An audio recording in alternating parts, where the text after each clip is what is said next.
Hi guys. I hope we're doing well today. Um, Welcome. It's Sunday. Happy Sunday. And a few days out before Christmas. How are you guys feeling about that? The Christmas holiday is right around the corner. It's right around the corner. It's right around the corner. Um, And then a couple days after that, and we'll be full swing into 2026. Whew. This year wasn't it. This year wasn't it. Okay, so personally in my life, there were really, really fun things I was able to do this year. Like I went to the Beyonce concert. That was fun. Um, but yeah. And the Halloween before this one, I was able to go see Tinashe and hang out. So that was fun too. But I saw Wicked, the first movie, um, last year before the turn of 2025. I still have yet to see For Good, and I want to, but I don't know. I've been dragging my feet with it, so I'll probably get it together. I'll probably go see it. But yeah, I don't know. I think there's just been this cloud of negativity for this year. Things have been really hard for everybody. So, a lot of changes have been made. So, but yeah, we are we are fully into the new year in less than a few days. So, I wonder what everyone's making for Christmas. I'm going to be making a lot of just Asian food, like Chinese food, Filipino food, probably some Korean food. Yeah, that's probably what I'm gonna make. And I'm excited for that. Um, but I'm also just not excited to be in the kitchen all day, but it is what it is. I'm probably gonna do some prep after today's stream so that I can make the cooking time a lot easier for me. Um, And I don't know what I'm gonna do for meal prep for the next 2 days because I like to meal prep the week before, um, or the days before, um, I start my week because I like to have enough protein when I go to the gym. But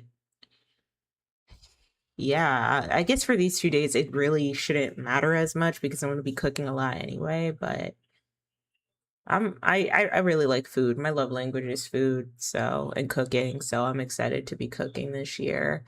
And I'm on a quest to find a really good orange chicken recipe where it tastes like it's straight out of the Chinese takeout restaurant. It doesn't taste like, I don't know, gentrified, you know? So I found one recipe that I've been using for quite some time on TikTok, but you know, I also found another recipe that incorporates oil into the batter. That was interesting to me. So we'll have to see how that goes for myself. But I gotta be on my P's and Q's for the next couple of days. And as far as my gym routine goes, I don't know. I think I might just see what my heaviest weight is at the moment for all the gym routines or all the days that I go to the gym and what body parts I target. So I'll probably do something like that. But I probably won't be taking this week at the gym super seriously. Just, working out as I usually do and just making sure I'm eating and I'm feeding myself. So yeah. But outside of that, guys, welcome, welcome. Today on Sundays, we always do Reddit Story Sundays where I read Reddit stories to you guys, usually in the Am I Overreacting or Am I the A hole department. So I'll probably get into that. Also, I need to know from y'all, how do you guys feel about me doing my fleeting topics at the beginning of the stream? Would you rather me do my fleeting topics towards the end of the stream? Because I can't do those at the end of the stream. Because I don't know, sometimes I'll just be, chronically online and there'll be some things I want to talk about. And then I just want to get them out like right out of the way. Right. But then also I feel like it takes away from like the subject of the stream. If I'm doing Reddit Story Sundays and I start off my Reddit Story Sundays ranting about, I don't know, Cardi B in Saudi Arabia, like everyone's like, well, I thought I was here for the Reddit stories. What happened, So just trying to figure those things out, and also trying to troubleshoot ways for me to spread my brand a little bit more. I need to be more active on more platforms. And so I think the best way to do it initially is probably to post clips of my streams onto platforms like TikTok and Instagram and see how that goes, which I don't mind doing. I could definitely do that. But I don't know, like doing any other type of content, like if I wanted to do beauty content or fashion content, I don't know how I could go about doing that. Really, I don't know if that's what my audience really wants to see from me right now. But then my audience isn't really that big, so I don't think they care as much. But I think next year the goal is going to be to figure out how I can spread my brand out a lot further than what I've been doing this past year. Yeah, this past year has been like a roller coaster. It's been crazy. I think one of the biggest things I learned from this year for like overall health is I don't need supplements for everything. I think I overdid it with the supplements, and I'm safe. I feel comfortable enough to admit when I've kind of messed up with certain health practices, right? And I think one of the biggest mess ups I had was just taking a lot of supplements. I think probably taking a prebiotic every other day might be good for your overall health, but I'm really trying to focus on just getting the nutrients holistically, like getting my protein up, getting my iron, getting my vitamin D up holistically, like through or like whole foods, and not so much through like artificially made type supplements. I was taking the Mary Ruth liquid vitamins for quite some time, and they work, and they definitely made my hair thicker. Because that was the reason why I got the supplements, is because I was like, okay, I need a multivitamin and I want my hair to grow a little bit thicker. But I felt like super wired after the fact. And then my feet were always burning and I didn't know what that was about. Then I went to Universal and I just didn't take any vitamins or supplements at all. I was walking a lot. I was able to get 20 steps in a day and not have any pain in my feet whatsoever. So I didn't know what that was about. And so my partner was like, well, maybe you need to lay off the supplements. Maybe that's what's doing it for you. And so I think some of the mistakes I've made this year is probably, as far as my health goes, is relying so much on supplements for like my health and nutrients and not relying more so on my like whole foods. You know what I mean? So now I'm just focused on like regular diet, and just making sure I have enough protein. And when I'm not starving myself, just want to put that out there. I'm not trying to restrict myself as much as I'm eating a lot, actually. And I don't like how much I'm eating because it's food I don't want to eat, but I know it's food that I need to eat. So, and it makes me feel good the next day. So it is what it is. So yeah. 2 things I could have done better on this past year is, eating healthier and probably spreading my brand a lot more on social media and being more consistent. So, yeah. Anyway, I'm gonna get into reading these Reddit stories. I pulled up my Reddit, and already it's an "Am I overreacting" for relationships, and I'm not really a fan of those. As I said before, everybody's relationship is like super subjective, and I don't know. But anyway, let me go for a brief moment. I have to put some stuff in my laundry, and then I'll come back and we can read some Reddit stories. Okay, so let's do that. Let me get the weight screen.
Okay, guys. Okay, I'm so sorry. I know I said I'm not going to talk about my fleeting topics like at the very beginning of my stream, but I got to talk about this. Did y'all see Nicki Minaj at Turning Point USA? Did y'all see her? The way I'm over both Cardi B and Nicki Minaj, because I know, like, it feels like you can't address one without the other, right? Like, it feels like ever since Cardi B came in, she has been built up, and yes, I say built up to be the antithesis of Nicki Minaj. I really do think that if it was any other artist who was like more than willing to sell their soul, for lack of a better term, they'd probably be the antithesis to Onika as well. Um because it really does show you that like both artists are like two sides of the same coin, because Cardi B performed in Saudi Arabia, and she then started spewing a bunch of propaganda about Saudi Arabia, and how it's okay and how everybody likes her over there, and you know how they're not as strict as people would think they are when it comes to women's rights and LGBTQ, and that's a lie. Probably a lie. And then and so, and I've seen, like, you know, Cardi do a lot of things for, the left-wing party Democrats, right? And then I also see on the other side Nikki just doing the complete opposite of that, and like, sticking more red, going the MAGA direction, and it's gotten more and more abrasive. I think the last time I've talked about this was maybe this past Thursday or Tuesday, how Nikki basically is going through her Kanye West arc, which is going to be very sad when, not if, but when the Republican Party discards of her, when she is no longer of use to them. It is going to be very, very, very, very sad. Okay. They did the same thing with Kanye West. They got him in when they needed him to be in, reined him in, had him do all these guest appearances with Tucker Carlson, Alex Jones, like all of these big like right-wing figures. And then when there was no longer a use for him, or when he got a little too out of line, they just plucked him and threw him to the side. And so like now, in all honesty, I have no idea what Kanye West is doing now. I think he dropped an album, Bully, maybe? Yeah, where he said the hard ER. And he also admitted to having deviant, lewd, inappropriate acts with his cousin. But after that, I don't think I have heard from Kanye since. And it makes me wonder, you did all of that shucking and jiving for what? Like, this man literally thought he was going to run for president. Remember when he tried to run for president? He even said, I think, was it on Tucker Carlson or Alex Jones, how he was, when he had the baklava on, like the full shiesty mask on, he basically said that he was talking to Trump about running for president, and Trump was like, girl, don't do that. And now look where Kanye is now. Like, we haven't heard from him at all, right? Nikki's going through a similar arc, unfortunately. She's going through her Kanye West arc, and she is now very loud about being a part of Turning Point USA, or just being more MAGA oriented, which honestly has divided up the Barb fan base a lot. A lot of Barbs left.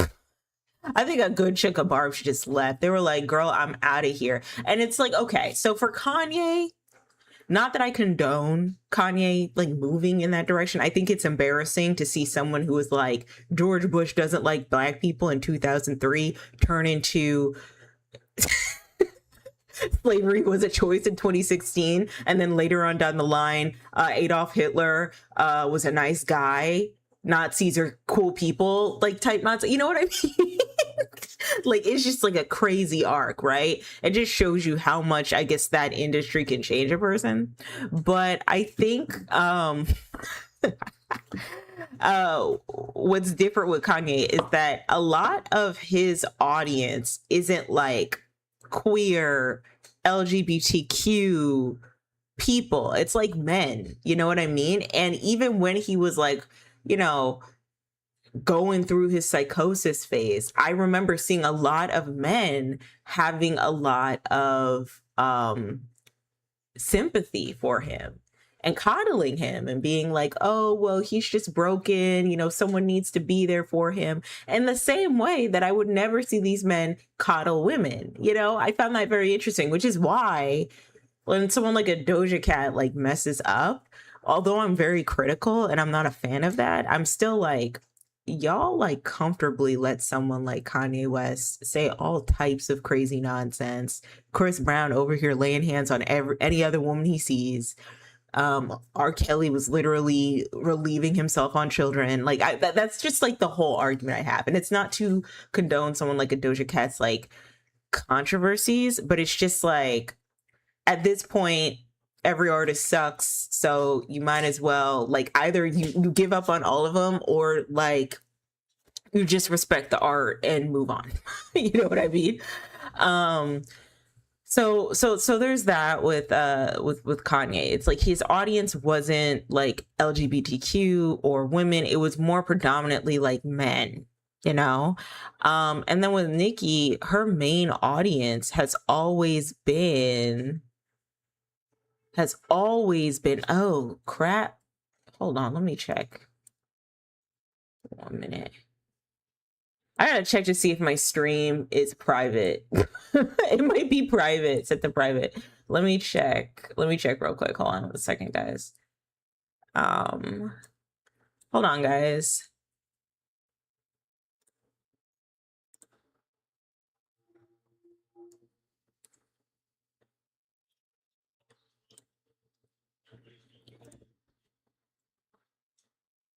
Okay.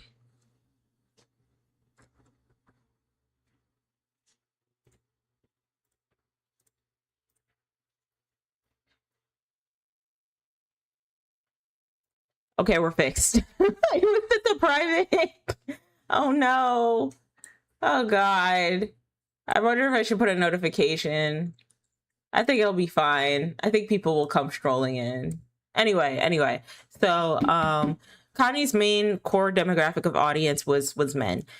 Nicki's demographic was always women and the gays and the queers and everybody in the LGBTQ. Those are the ones, especially, and I said this last time. Nicki Minaj having a queer fan base, any artist, any celebrity, any public figure having a queer fan base, like, you should feel blessed. Like, that is a blessing. They will go harder for you than any other genre of fans. They will go just as hard as like men do for their face. I argue straight men do for their face. I would argue, okay? If not, maybe even harder. Okay, because they're more accepting. Let's just be real. The MAGA party goes directly against everything that the LGBTQ stands for. Everything that like women technically stand for. Just, it goes against everything. And so, yeah, your fan base is going to be divided. And, you know, people are having conspiracy theories and talks about like, well, why is she joining MAGA in this way now? Like, what's going on? Some folks have been saying, oh, well, it's probably because she, you know, has like some big master plan, and we'll hear her speak her truth come March of next year, and you know, it'll be a Pink Friday summer all over again, or spring all over again, and the rollout will be big and want and all this nonsense, right? And then some people have said, well, it might be because Nicki might just be washed up, like she might have pink haired a little too close to the sun. It has came out that she's very difficult to work with. A lot of people have been saying that. Even like celebrity commentators have been saying that. Like, I remember Zach Campbell, when he was having a discussion about her, he said that like his circle of people who've worked with her say that she's difficult to work with. So it's not just, you know, female rappers coming out and because Nicki didn't want to give her them a feature, like, oh, she's awful. Like, no, like a lot of people have been saying that she's very difficult to work with. So there's that.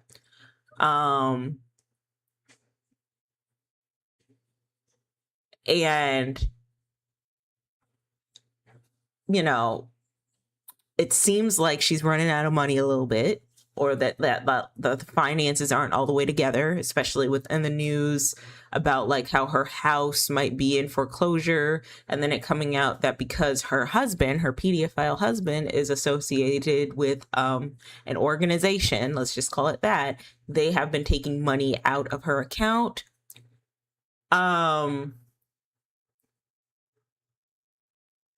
So I think it might be safer to believe that come March, I don't think there's going to be another album that's going to come out come March, really. And I don't think this is going to prep her for the rollout for the album. I think it might be safer to believe that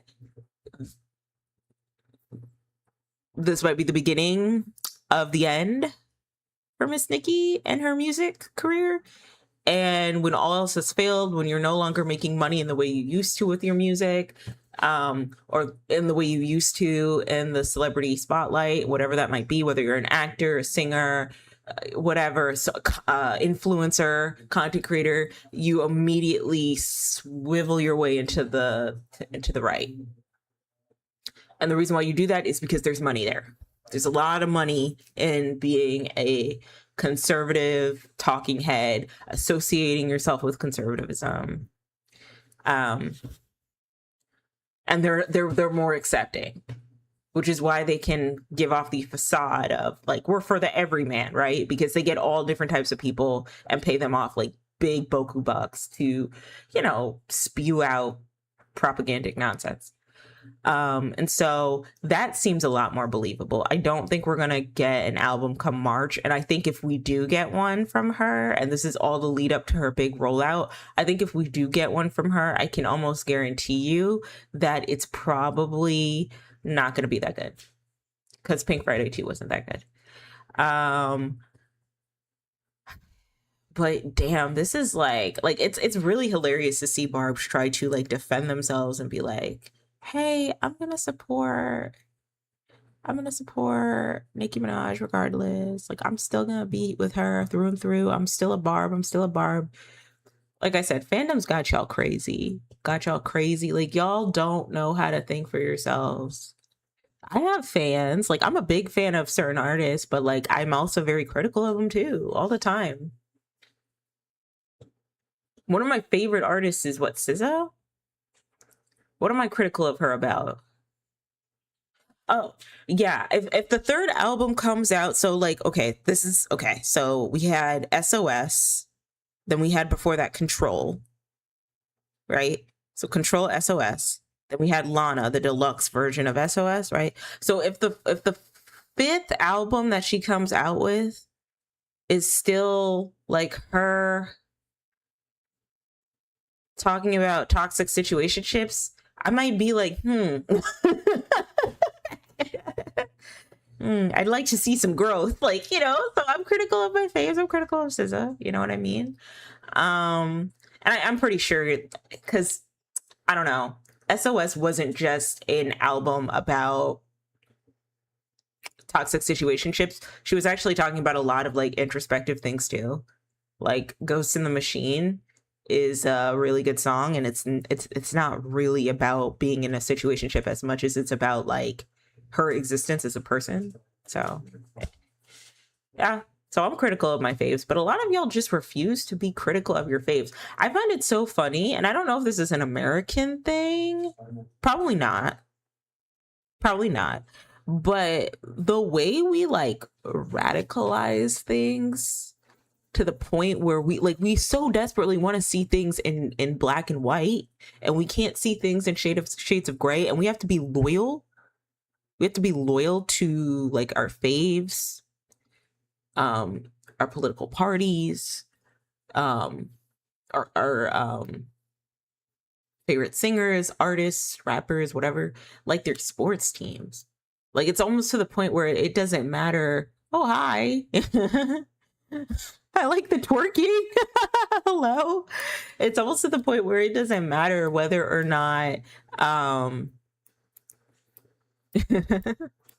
hello. It's almost at the point where whether or not that like people, it doesn't matter whether or not the person that's making the body of work, the music, the content, whatever it is good. It's just like a hive mind. It's just like it like no one can be critical of them, I guess is a way to put it, right? And if anybody's critical of your fave, it's almost like that miniseries Swarm by Donald Glover and Janine Neighbors. It's just we got to go back to critical thinking.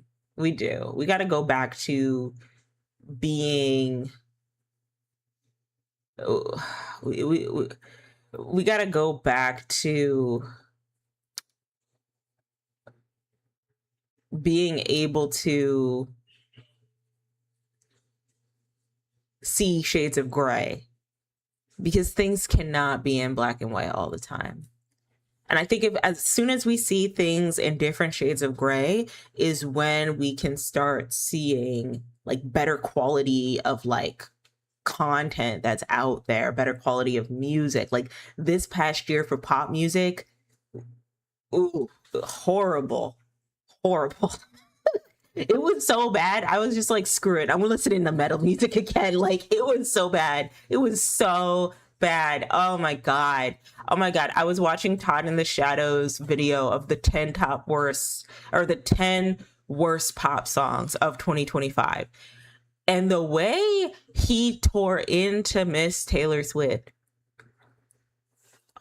like every other song from that Life of the Showgirl album just was like bad. Like to him, I was like, holy shit, this is the same guy like 3 or 4 years ago that was like, oh, Midnight's era album is amazing. Like Taylor Swift is awesome. Like I understand the hype of Taylor, right? And now he's just like ranking on her like she could not get a break on his video. And I don't blame him because Life of a Showgirl isn't good. It's not a good album. The yeah. Like when I first gave it a listen, I was like, oh, this is cute. But then when I realized what she was saying behind like lines like I'm not a bad bitch and a savage, and then the whole meaning of opalite, I was just like, oh girl, no. Like the microaggressions behind that and the real pick me energy. Like the real like cuz like I'm not going to get too much into like Taylor because I don't want to talk about her too much, but she always presented herself as being the underdog for the girls, and now she's like being the mean girl, sitting at the top and being like, "You all suck," and a bunch of folks like greenlit that for her. Like she needs to sit down. She needs to sit down. Come out with better music. But to be honest, like she never had good music to me. But going back to Nicki Minaj real quick. Like seeing the Barbs crash out is hilarious. I'm so sorry because some of y'all are very toxic. Some of y'all be pulling up to people's houses, committing full felons for this woman who will not pardon you or pay for your bail. Why are you doing that? And now this woman's going completely against your politics. Unless you're one of those the LGBTQs who's LGB and not the T and the Q, unless you're like gay but not queer, like there's a difference, right? Yeah, like Nicki's ruining it for y'all. Like she's making it very clear who she sides with. I also think that this might be a way for her to put some more money in her pocket, because I know she has a lot to pay for in regards to the house being in foreclosure. I know that she owes a lot to maybe her label. So, but yeah, I don't know, girl. This is getting embarrassing. And then the midterm elections are coming up, and they really need that black vote to come in. But in all honesty, Trump's approval rating like has like plummeted. Like I think it's done. Like he's done a lot of damage. There's no way of getting out of this. Like at this point, he might need to call Daddy Elon and work some strings so that he can still reign for the next couple years. Like, and honestly, what did you expect? Like he's not a politician. So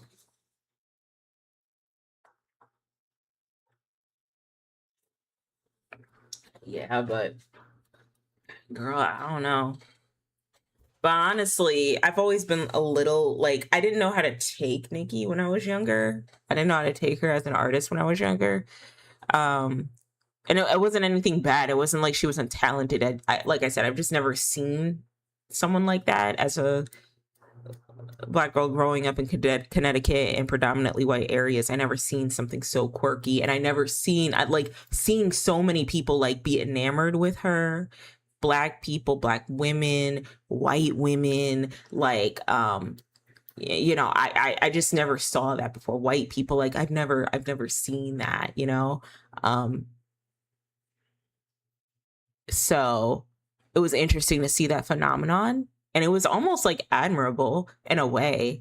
And then I went through my prude pick Misha arc in like my late teens and early 20s. Every girl has one. Every girl has one. Okay. When TikTok didn't exist, you bet your bottom dollar most girls were on their like prude pick Misha shit in their like late teens, early 20s. Okay. And I was like so like awful to her. Like, why does she have to dress so inappropriately? Why does she keep taking off her clothes? Oh, this song Anaconda is awful.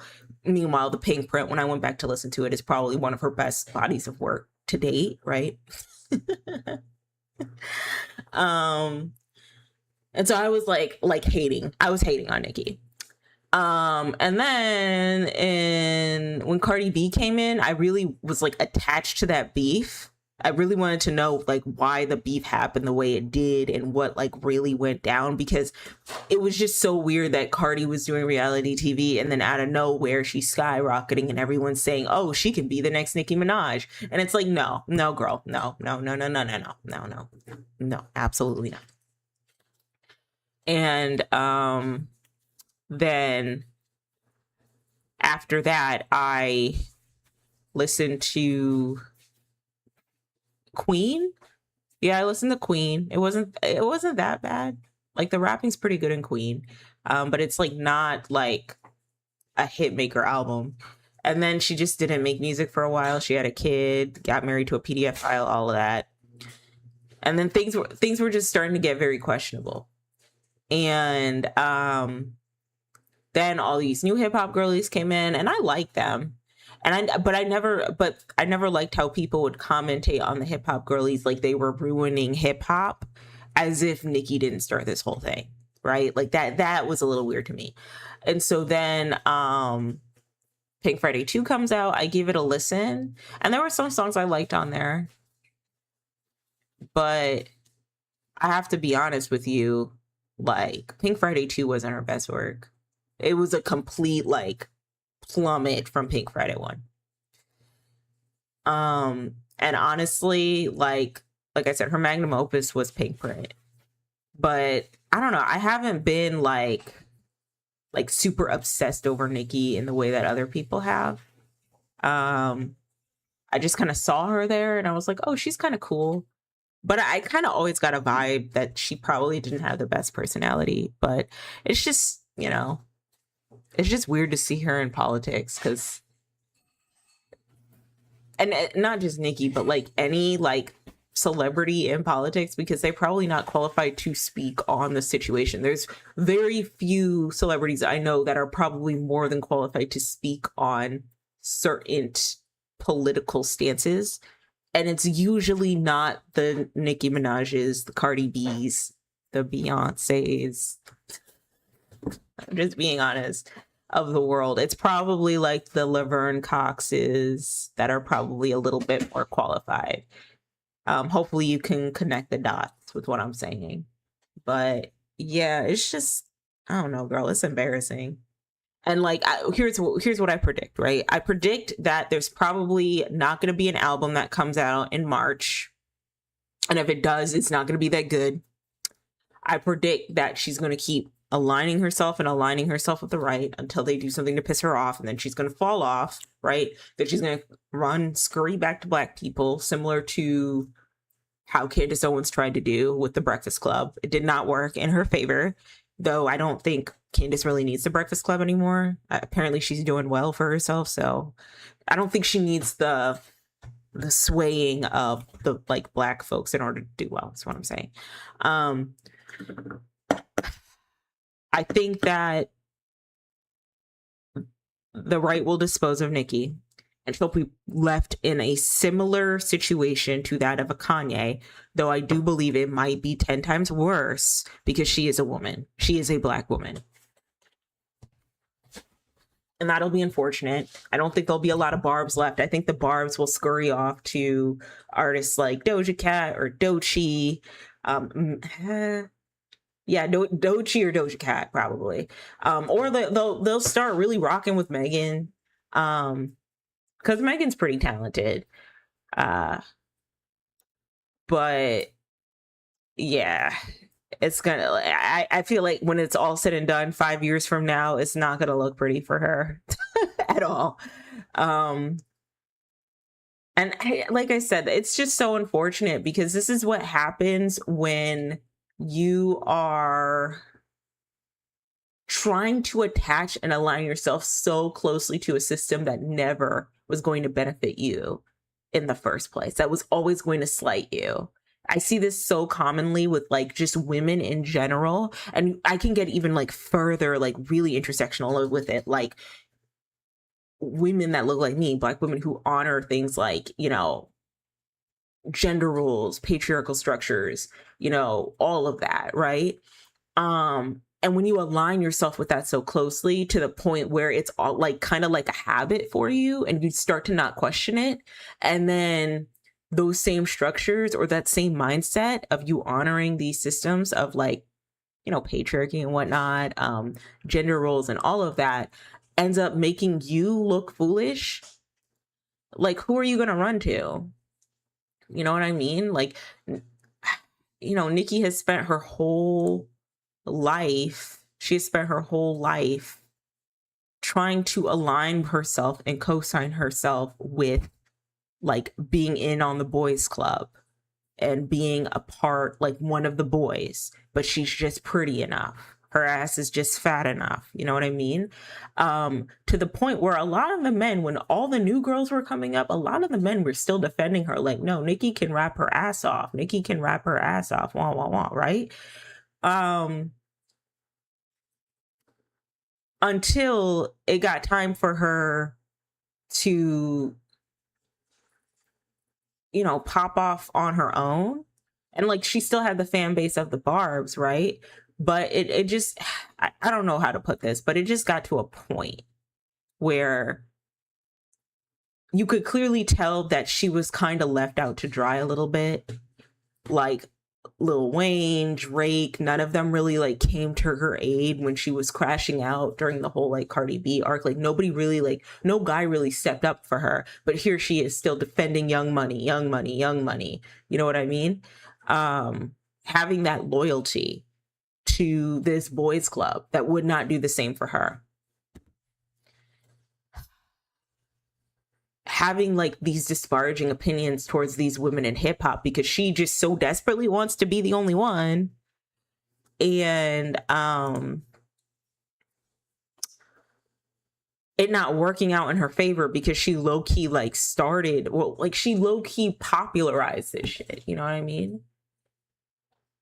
And that's another thing. Like Nikki got really comfortable in being the only one, and like I've said this before, she's gotten lazy, and now the girls, the rap girlies out here are doing full-fledged rehearsal performances like pop artists are, with budgets and all of that. Doechie's a phenomenal performer.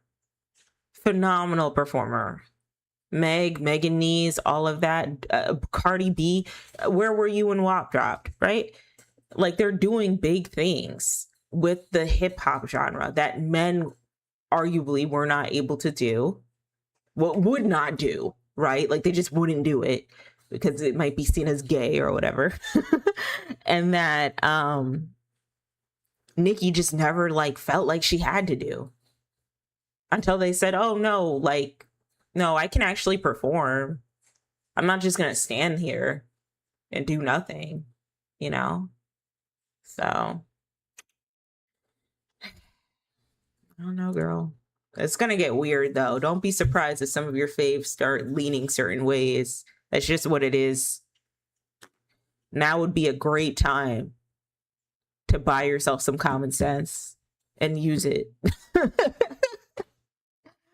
All right. Anyway, am I the asshole for quietly leaving a group plan after being left out of the conversation? Ooh, you know what? I love the am I the assholes where it's just people talking about friendships and like interaction dynamics and like family and law type drama. I love those. Every time I hear like couple stuff, I don't know. I'm always, like I've said this like so many times. If you have to bring it to the internet, there's probably a problem and someone's getting gaslight. Like, I'm pretty sure your friends told you, girl, no, I don't know if that's okay. And you were like, no, well, let me just see if there's other people I can talk to. And they say the same thing, and you know what I mean? And it's like, you know, you knew the answer, girl. You were not overreacting. You're not the asshole. But anyway, I'm still not sure if I handled this the right way, so I'm here for an outside perspective. Last weekend, a small group of friends, 5 of us total, made plans to meet up for dinner and then walk around the local street fair. The plan itself was casual, but it was something we'd all agreed to do. We all agreed on earlier this week. I cleared my evening for it. The day of, we were coordinating through a group chat. I messaged asking what time we were meeting and where exactly. No one responded. About 15 minutes later, I saw 2 people in the chat sending memes to each other. So I'd figured they'd seen my message and would answer soon. They didn't. I sent a follow-up about 20 minutes later asking if plans had changed. Still nothing. At this point, I assumed maybe everyone was already together and just forgot to loop me in, but I didn't want to jump to conclusions. I went ahead.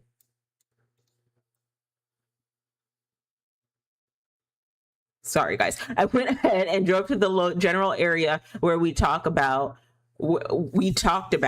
thinking I'd figure it out when I got there. I parked, walked around for a bit, and kept checking my phone. Eventually, I saw on social media that 2 of them were already at a restaurant nearby. I didn't want to cause a scene or make things awkward, so instead of confronting everyone, I just went home. I didn't announce that I was leaving or send a passive-aggressive message. I figured it was better to cool off and talk about it later. The next morning, one friend messaged asking why I ghosted the plan and said it was rude to disappear without saying anything. I explained that I'd asked multiple times for details, didn't get responses. I didn't feel comfortable showing up uninvited once it seemed like things had already started without me.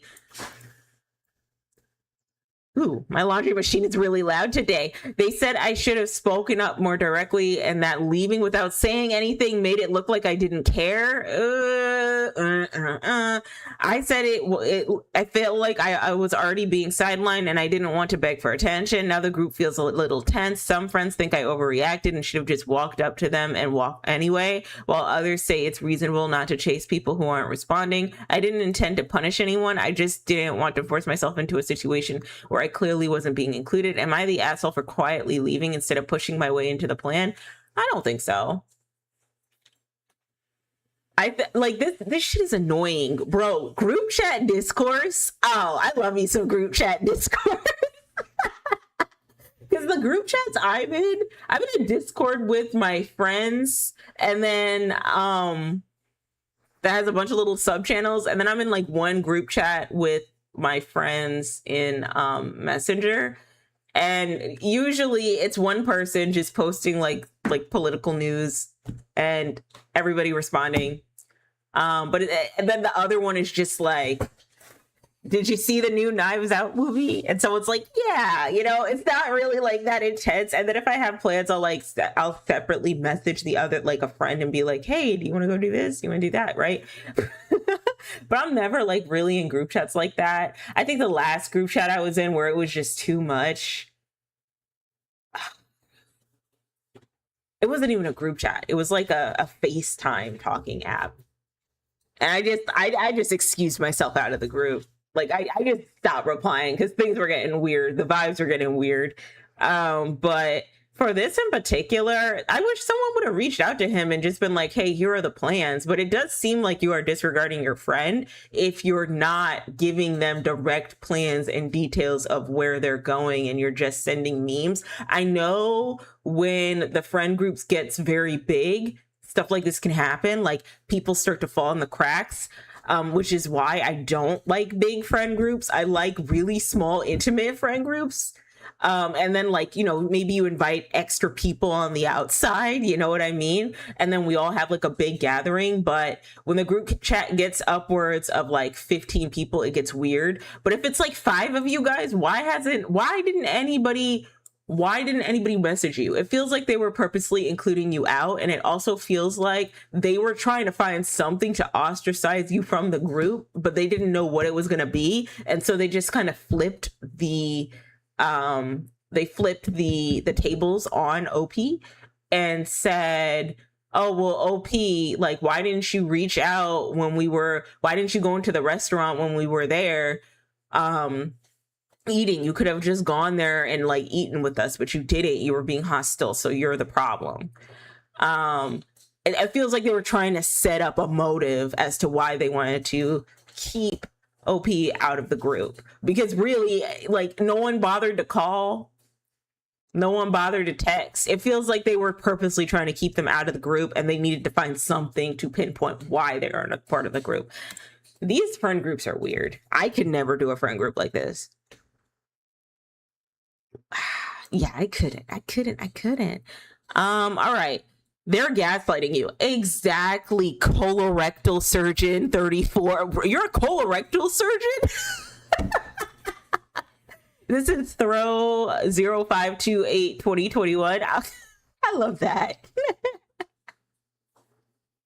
Colorectal surgeon coming in with the truth. You asked in the group chat where to meet. They didn't respond. You asked again. They didn't respond. You saw on social media they were already at a restaurant and correctly inferred that if they wanted you there, they would have replied in the group chat. Your feelings were hurt. Rather than being confrontational, you went home to cool off. Don't let them blame you. You not saying anything at the time doesn't mean you didn't care. It means you didn't want to accidentally say something you might regret later. They were the assholes. You are not the asshole. I absolutely agree. And personally, because I like to think a little too hard and look deeper into things. Personally, I just feel like this group didn't like OP to begin with, and they were trying to find something, anything, a reason why to keep them out of the group chat, out of the group, and this was it. And also, what I hear about like these friend group dynamics that are toxic like this, what I hear is that usually it's two besties that are really close, and then everybody around, and the two besties that are really close, really it's just like one of the besties kind of being like the codependent for the number one person, right, who has like main character syndrome, and then everybody else is like revolving around that. And honestly, the last friend group that I was in that was like this, I think like, I don't know, something in me told me like that was the dynamic, because almost immediately it gave like cheerleader friend vibes. Like, you're not really trying to find a friend to hold you accountable. You're trying to find friends that'll make you feel good about yourself. I'm not here for that nonsense. Like, I'd rather you tell it to me straight. But, and I don't like the friend groups where it's like, let me support, like all our attention is on this one person and then everybody else revolves around that. I don't like those friend groups either. Don't like that. That's a little weird to me. I don't know. I like my friend groups to be very inclusive. This the gaslighting for real. If they had messed up, OP would have texted or called as soon as they noticed the absence. They clearly weren't concerned about it at the time. They're not really friends with OP, or would have reached out, at the very least confirmed OP hadn't been in a car wreck or something. This is true. Yeah. Not the asshole. They did you, and they are trying to look innocent. Find new friends, right? Certified proctologist? What's a proctologist? Okay, hold on. I gotta look up what a proctologist is.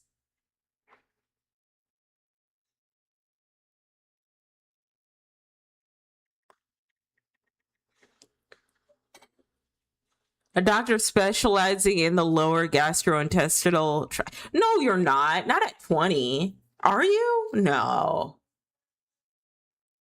Okay.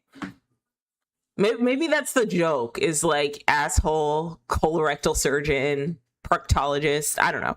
Asking the next morning is such a slap in the face. And a real misunderstanding. They text you the night of. Are you almost here? We're at the restaurant. Parking, following up the next day when nothing can be done just makes it so obvious that it's about saving face. Not wanting OP to... Yeah!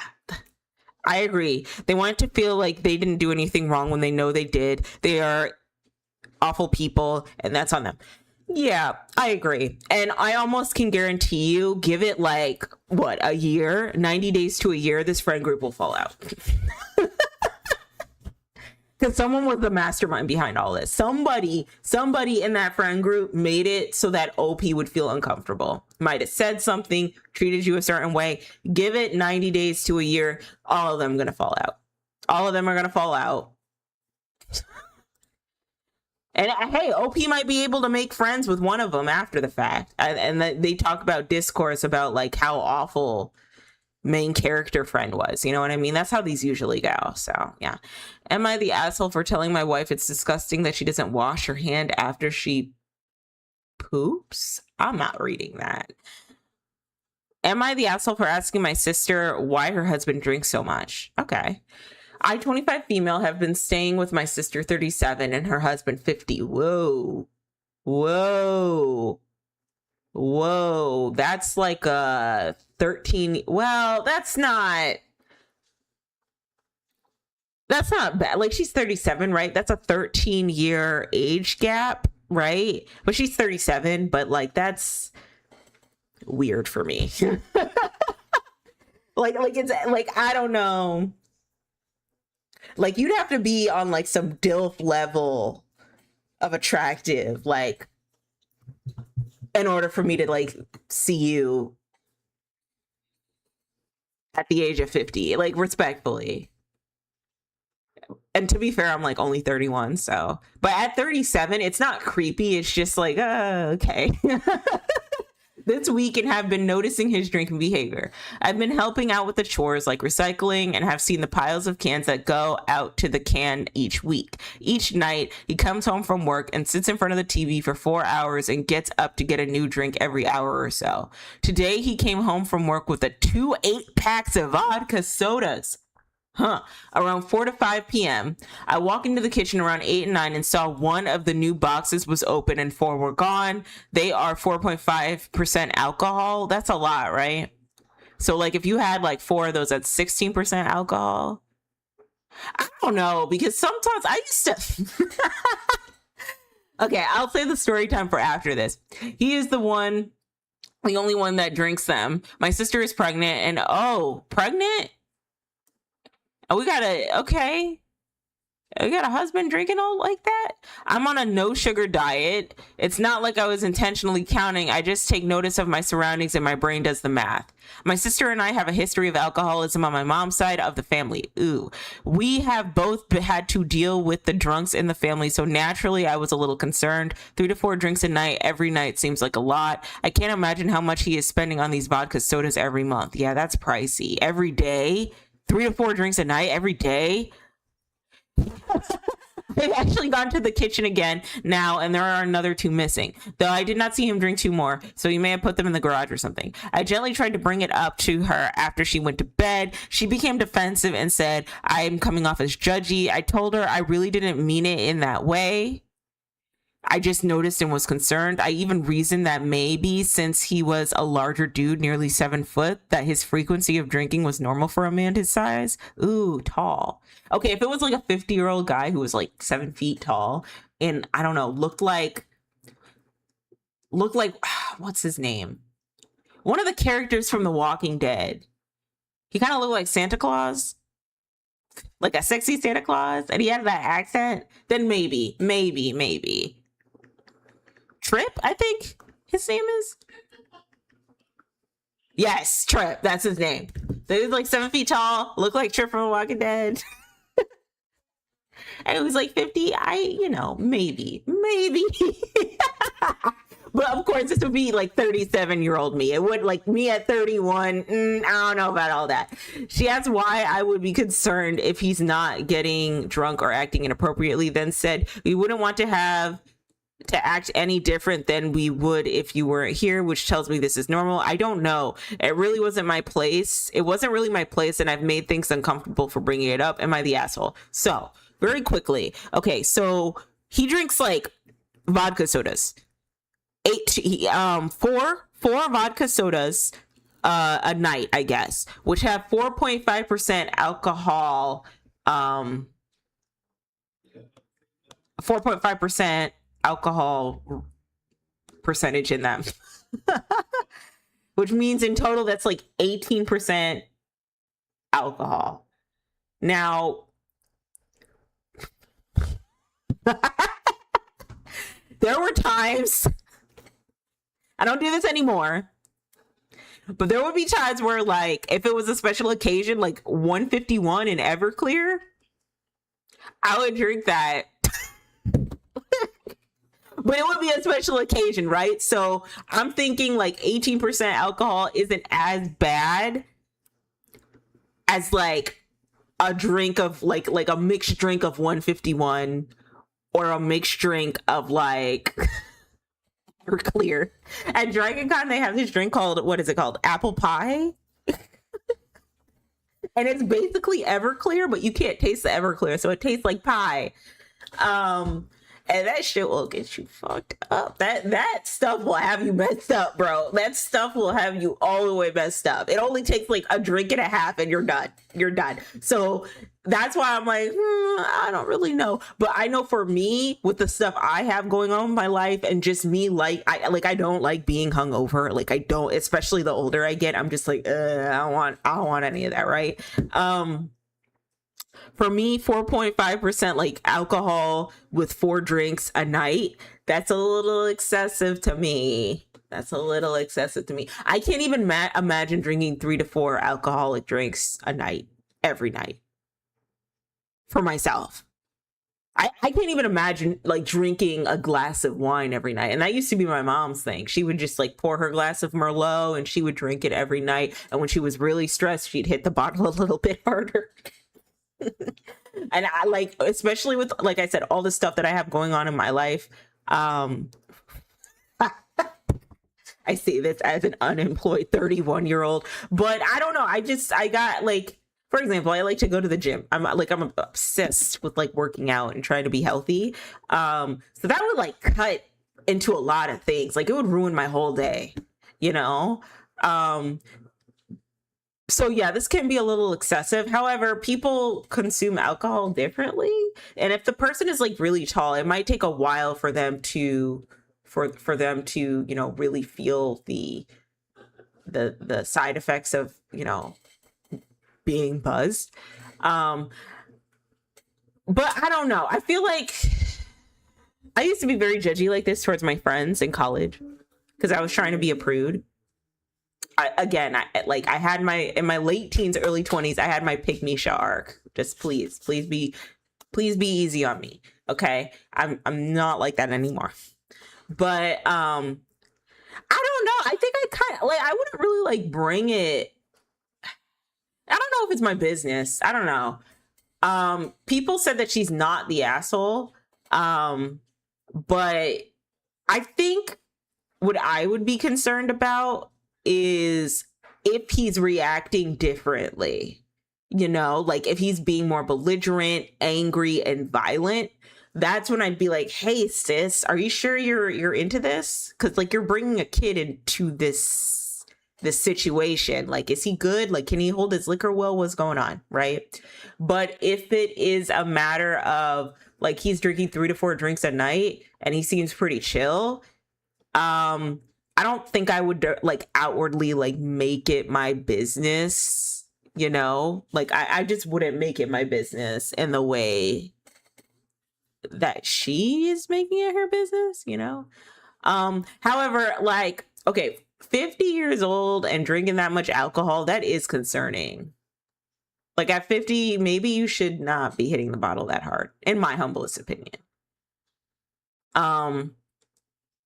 Widow of an alcoholic here, 67 female. Stay out of this. Love your sister, support her as she supported you, because things may get rough, but not your monkey, not your circus. Keep your eyes open. No violence. Good. See, that's what I'm saying. Like, if it's not violent, then it's really like, you could just, you know, it is what it is. I'm living here out of convenience, you know, so I'm just gonna mind my business. But as soon as it starts getting violent, that's when I would pull sister aside and be like, hey,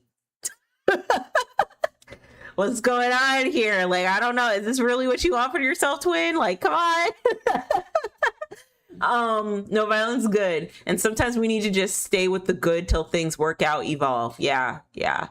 Honestly, it's not so much that OP is being the asshole. It's more or less that like it's not really her business.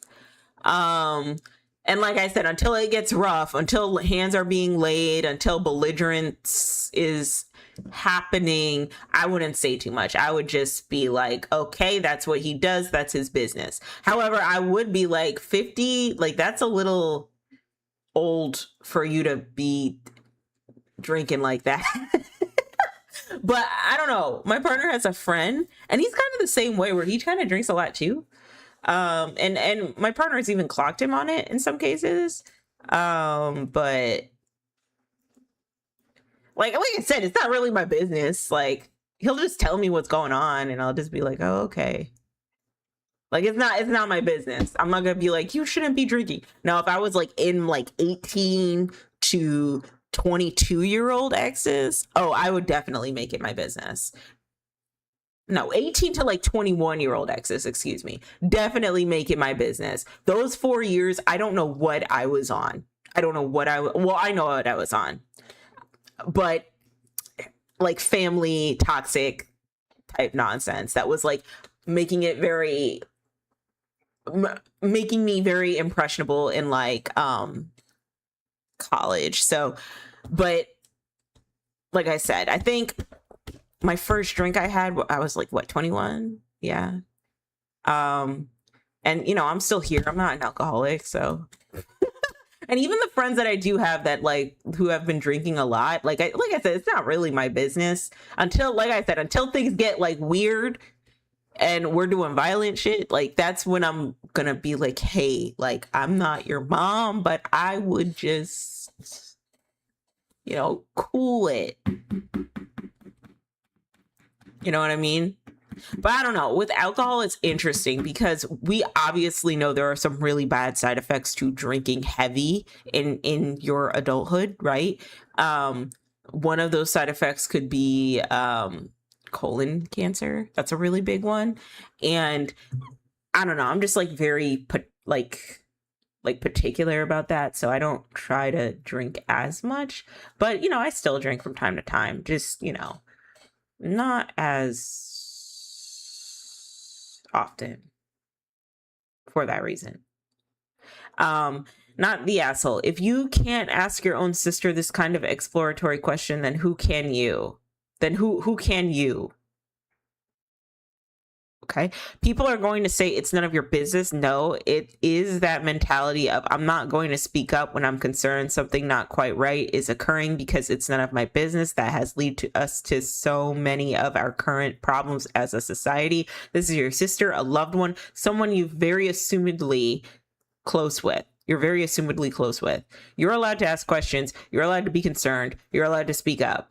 You didn't flat out accuse him, assuming you're giving an honest recount of how you asked. You didn't speak poorly of him. You didn't say he needed to be in prison or leave the house or physically hurt him. You asked a question, and people are allowed to get mad, and that's also completely okay. Doesn't mean you did the wrong thing. Doesn't mean they're wrong for feeling angry. It depends on what happens next that could change things. What does she do with her anger?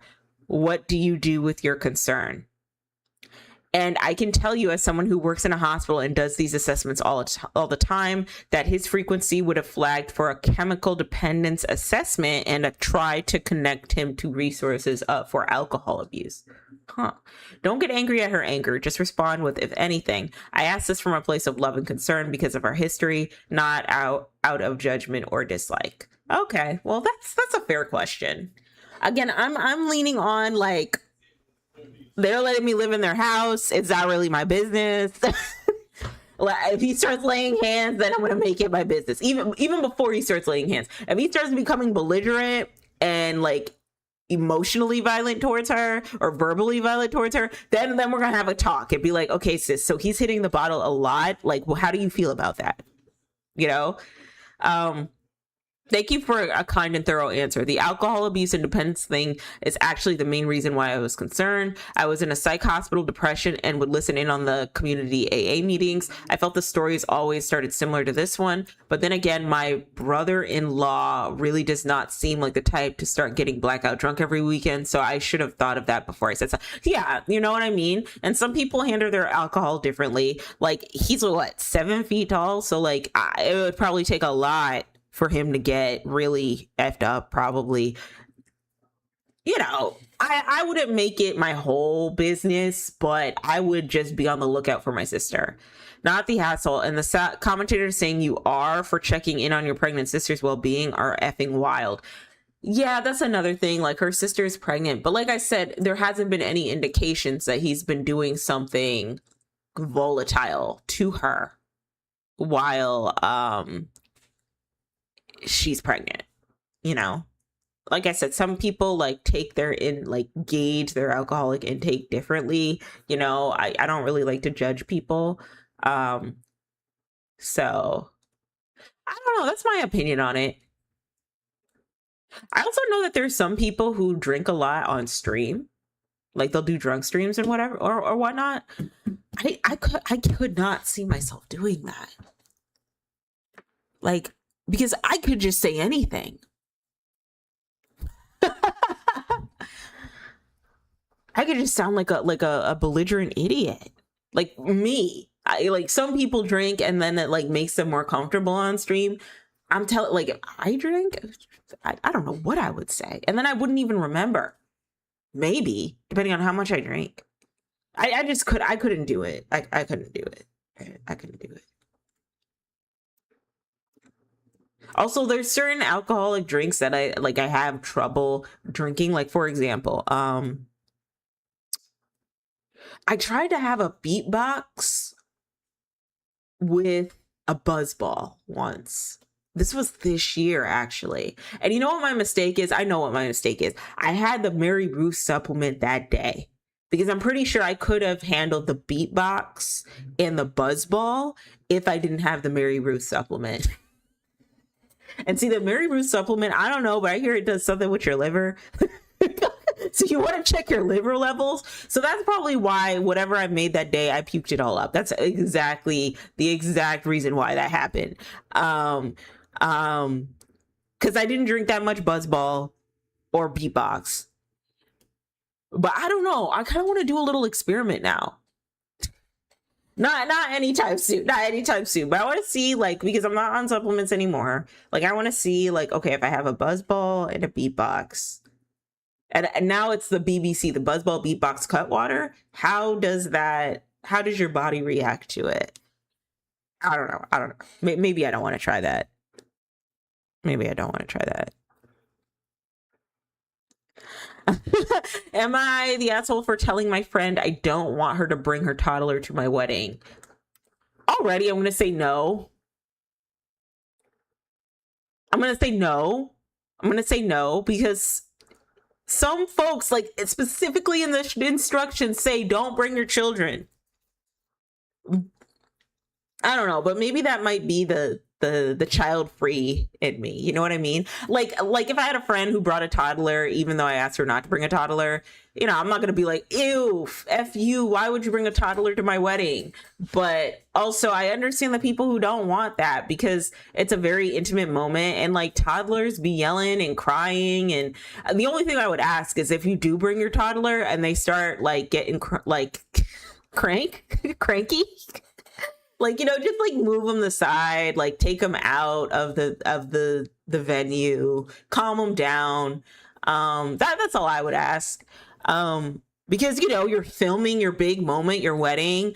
And you want to just make sure that it's like, you know, like you don't want to see looking back like years back from when you guys first got married that there's a bunch of crying in the background on your wedding video. You know what I mean? So I don't know. I would say if you do bring children, I would encourage a toddler-free, a child-free wedding. But if you do bring kids, just like scoop them up. If they get upset, scoop them up and take them outside of the venue to calm them down. You know what I mean?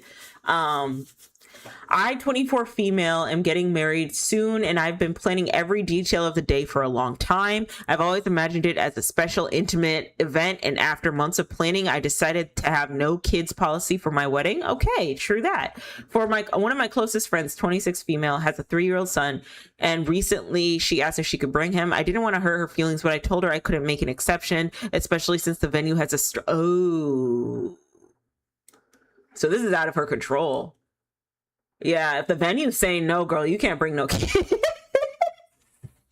And it's like, I'm sorry, sis, but you can't bring your kid. It was hard for me to say it, but I thought it was important to stick to my decision. She was really upset, and now she's saying I'm being unreasonable and that I don't care about her or her son. But this is out of her control, right? Like, if the venue's like, girl, don't bring your kid, like, what do you want her to do? Like, she didn't have that kid, you did, love. I understand she wants to share the day with him, but I just want the day to go the way I've dreamed of for years. I'm starting to feel really guilty, and I hate that it's causing tension. Am I the asshole for not allowing her to bring the son? No. Weddings are a really big deal. As much as I'm like super, why is there a gnat here? That should not be here. Anyway, as much as I'm like super like anti like marriage and anti-wedding and all of that, I love me a good wedding, and I love me a wedding planner and a bride that knows exactly what they want. I do. And this is a special event. We have been groomed and conditioned for years to understand that, like, when you get married, that is your day to celebrate. That is your important day. That's the only day really in the marriage where they are going to be honoring you, the bride, right?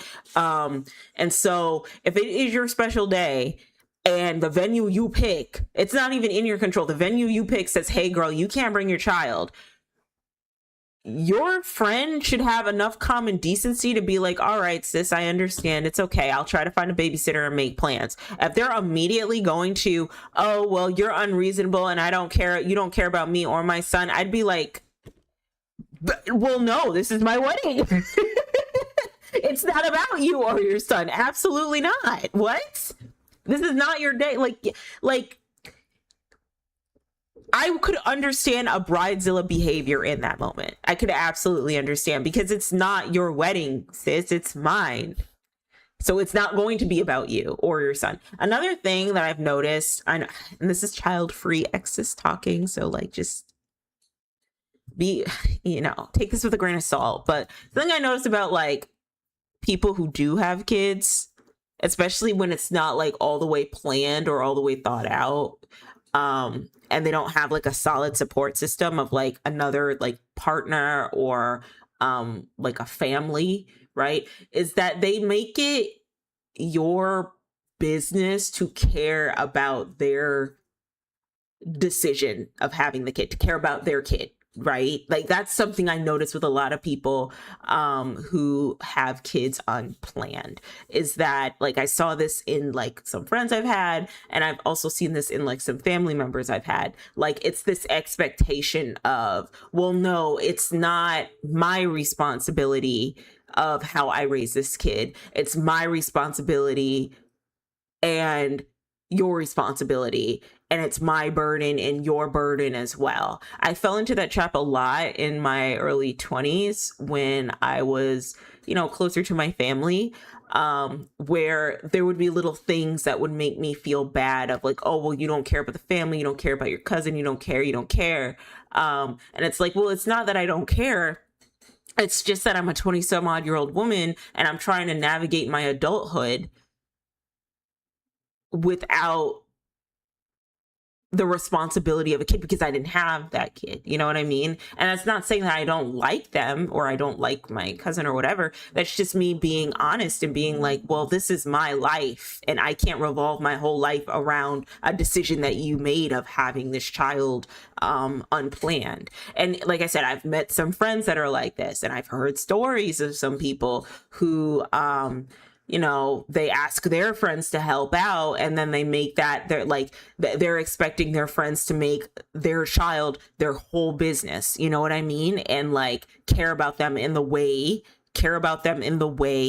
that that parent is supposed to care about them. So that's interesting. And I'd almost want to ask, like, did her friend like plan to have her son? If not, like, things happen, it's okay. But then also I wish that single parents, or not even single parents, because it can't be because like it doesn't have to be like a textbook single parent. It could always be like maybe you're in a marriage and the partner is just not helpful at all, right? Or maybe you're in a well supporting marriage where the partner is more than helpful, but like you having a kid is your whole personality. I really do wish that people would understand that when you make these life-changing decisions as to bringing another human in this world, it's a beautiful moment.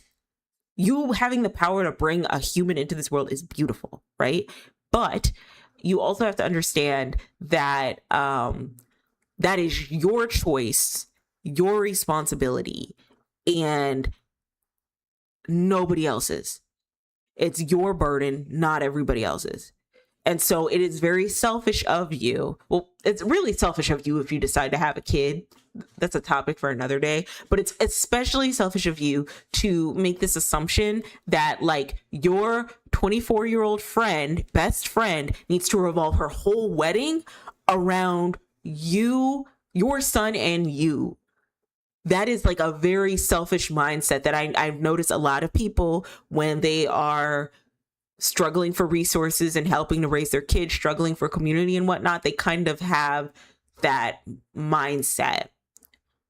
And I'm glad people are talking more and more about child free and being child free, because now people are being honest with the sentiment of, well, I'm not going to let you get away with having that view on how the world should work, right? With your kid, like, like, just because you have kids doesn't mean my life has to stop. Like, I'm glad people are like standing 10 toes on that, because it's true. Like, it's kind of selfish for you to decide to have a kid. It is. And sympathy goes out to, people who have kids unplanned, people who have kids and they're single parents, people who are having kids and struggling. Shit, like, my heart goes to you. I'd love to be in a position where I can support people like that. But also when it's conflicting with my plans that I've made, when it's conflicting with my moment that matters to me, you can't come in with the, oh, well, I think it's unreasonable that you can't have me and my son at your venue. Well, no, like, first of all, the venue has a strict no kids rule. So like, that's out of my control. And even if it was in my control for me to pick a venue where we could have kids, like, that's a service to you. And this is my day. So no, I don't think they're the asshole. So not the asshole. Your friend doesn't care about her. Her 3-year-old isn't going to remember the day. That's another thing. That is another thing. Can we talk about that? Like, especially like bringing kids to really expensive like theme parks. They're not going to remember that stuff at 3. They might remember at like 5 to 8, but at 3 and 4 and 2, don't do that. Do not do that. Don't do that. Why would you do that? That's a lot of money, especially like you bringing them to Magic Kingdom and Disney World Resort. They're not going to remember that day at all. Absolutely not. And you spent like what? Upwards a half of 10 bands, 10 grand. Like, it's not about her. It's about you and your partner getting married. If sharing the day with her son is so important, then she should RSVP and spend the day with her son. Yeah, exactly. Like I said, I know it's selfish to say. I know it sounds awful to say, but like not really. But you kind of had that kid a little bit, low key. You had that kid. You went through with it. You brought them into this world. The act of bringing a kid into this world, a human into this world, beautiful action. But like, people aren't going to bend over backwards to make you feel more comfortable about the decision that you made. You kind of have to live with that decision, however hard it gets. One of my huge pet peeves is when grown adults ask yes or no questions and then get upset with the answer. Can I bring a toddler to your wedding? I'm sorry. No. The end. Yeah, just find a babysitter. Or if you have a brother or like the baby's father, or your husband. What's more is the venue apparently has a strict no kids rule. So this friend is asking OP to break the rules of the place that's hosting her wedding. That's unreasonable. Yeah. Like, no. And like, if you're the type of friend who will be like, oh, well, just change the venue. I'm not doing that. No, you leave your kid at home. Sorry. If I was to plan a wedding, though, like it would be child free, encouraged. But if you do bring your toddler, okay, like if they start acting up, just take them outside, please. Okay, just take them outside. Your friend is the asshole. If you make an exception for her, then you have to for everyone. And it's an adult party with no accommodations for kids. She should be more grateful and less manipulative. Yeah, I don't like manipulative friends like this. I don't. It's like really weird. I've had this happen to me before with someone I wasn't even close to, where I called them out on their BS. I was like, I don't appreciate the way you're talking to me. We haven't talked in years and this is how you choose to approach me. And she was like, oh, well, I was just trying to check in and be a good friend, but that's okay if you don't want me to check in or whatever. I'm just like, girl, what are you on? What are you on? I haven't talked to you in years. What do you mean good friend? We haven't talked in years.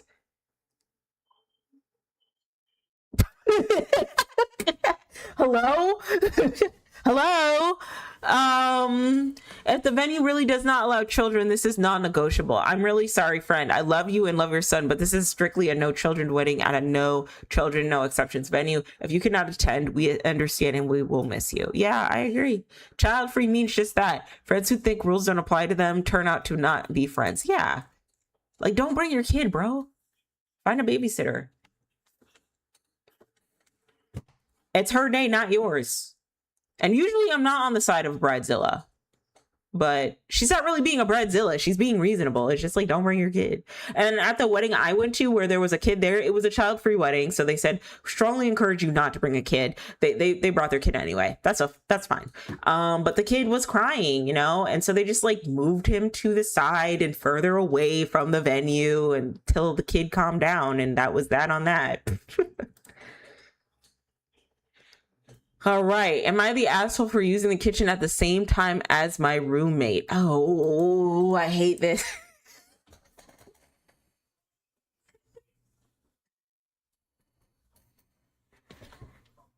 Yeah, I could only be roommates with one other person, one to two other people. After that, like six roommates? Oh, no, no, no, no, no.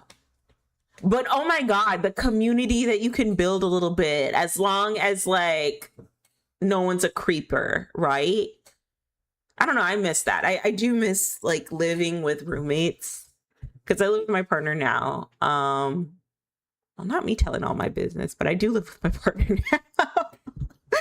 And I don't know. I just remember the times where I was living with my roommates, and I don't know. It'd be like we'd have fun conversations. One of our friends would come over every weekend, and we'd hang out with them, and it was just like a really nice moment. And I miss that moment. I wish a part of me wishes that I wasn't trying so hard to like grow into, I guess, my adulthood, even though I was an adult when I was living with them, but like this version of me now, because now I'm looking at it and I'm like, dang, like I have my other partner who's supporting me, right? But you know, now I got to figure out how to pay all these bills and get a car, and you know, I can't even get a job. So it's just like yikes, you know? Then again, around that time, what was it? Like I was living with them in like 2019 to like 2018 to like 2021, 18, 19, 20. So that was like 3 to 4 years. You know, the economy wasn't great, but it was a lot better than what is now. And that's only because, from what I understand, they were just like kicking up a problem, like kicking a problem like further down the line until like the big thing happened. And then in 2020 the big thing happened, and we're still recovering from that and not doing too well. But yeah, I just remember like being able to buy food. Like I'd buy myself, like I'd make like chicken sandwiches, fried chicken sandwiches, and it'd be like under $30. Nowadays, if I buy the same meals, it would probably run me like $50. And then just like having my head on a swivel, trying to figure out, okay, so what am I going to do? What's my next plan? How am I going to make this work for myself? How am I going to make money? What's the big job? Where can I find security? Right. And then, you know, I move into a job where I presumed it would be more secure. And then I find out that it actually isn't. And we're back to square one again. Isn't that crazy? Isn't that crazy? Anyway, am I the asshole for using the kitchen at the same time as my roommate? Honestly, already I'm going to say, yeah, that's a little annoying. However, when my partner's in the kitchen while I'm cooking, it's not annoying to me yet until it gets to a point. You know what I mean? So I don't know. I, 25, non-binary, am in a house with 6 other roommates. My roommate in room 4. Room 4 is an older guy, probably in his 40s. Are we in a boarding home? I always wondered what it was like to live in a boarding home.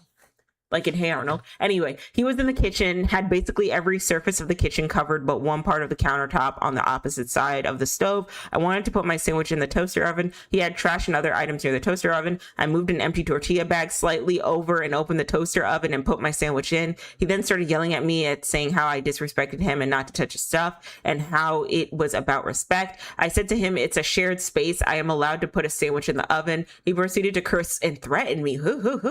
My other roommate thinks I'm wrong saying that you're supposed to not cook when someone else is in the kitchen. I've never in my time living with others have heard this. I believe we should be able to coexist and be able to use a shared space. IDK, maybe am I wrong?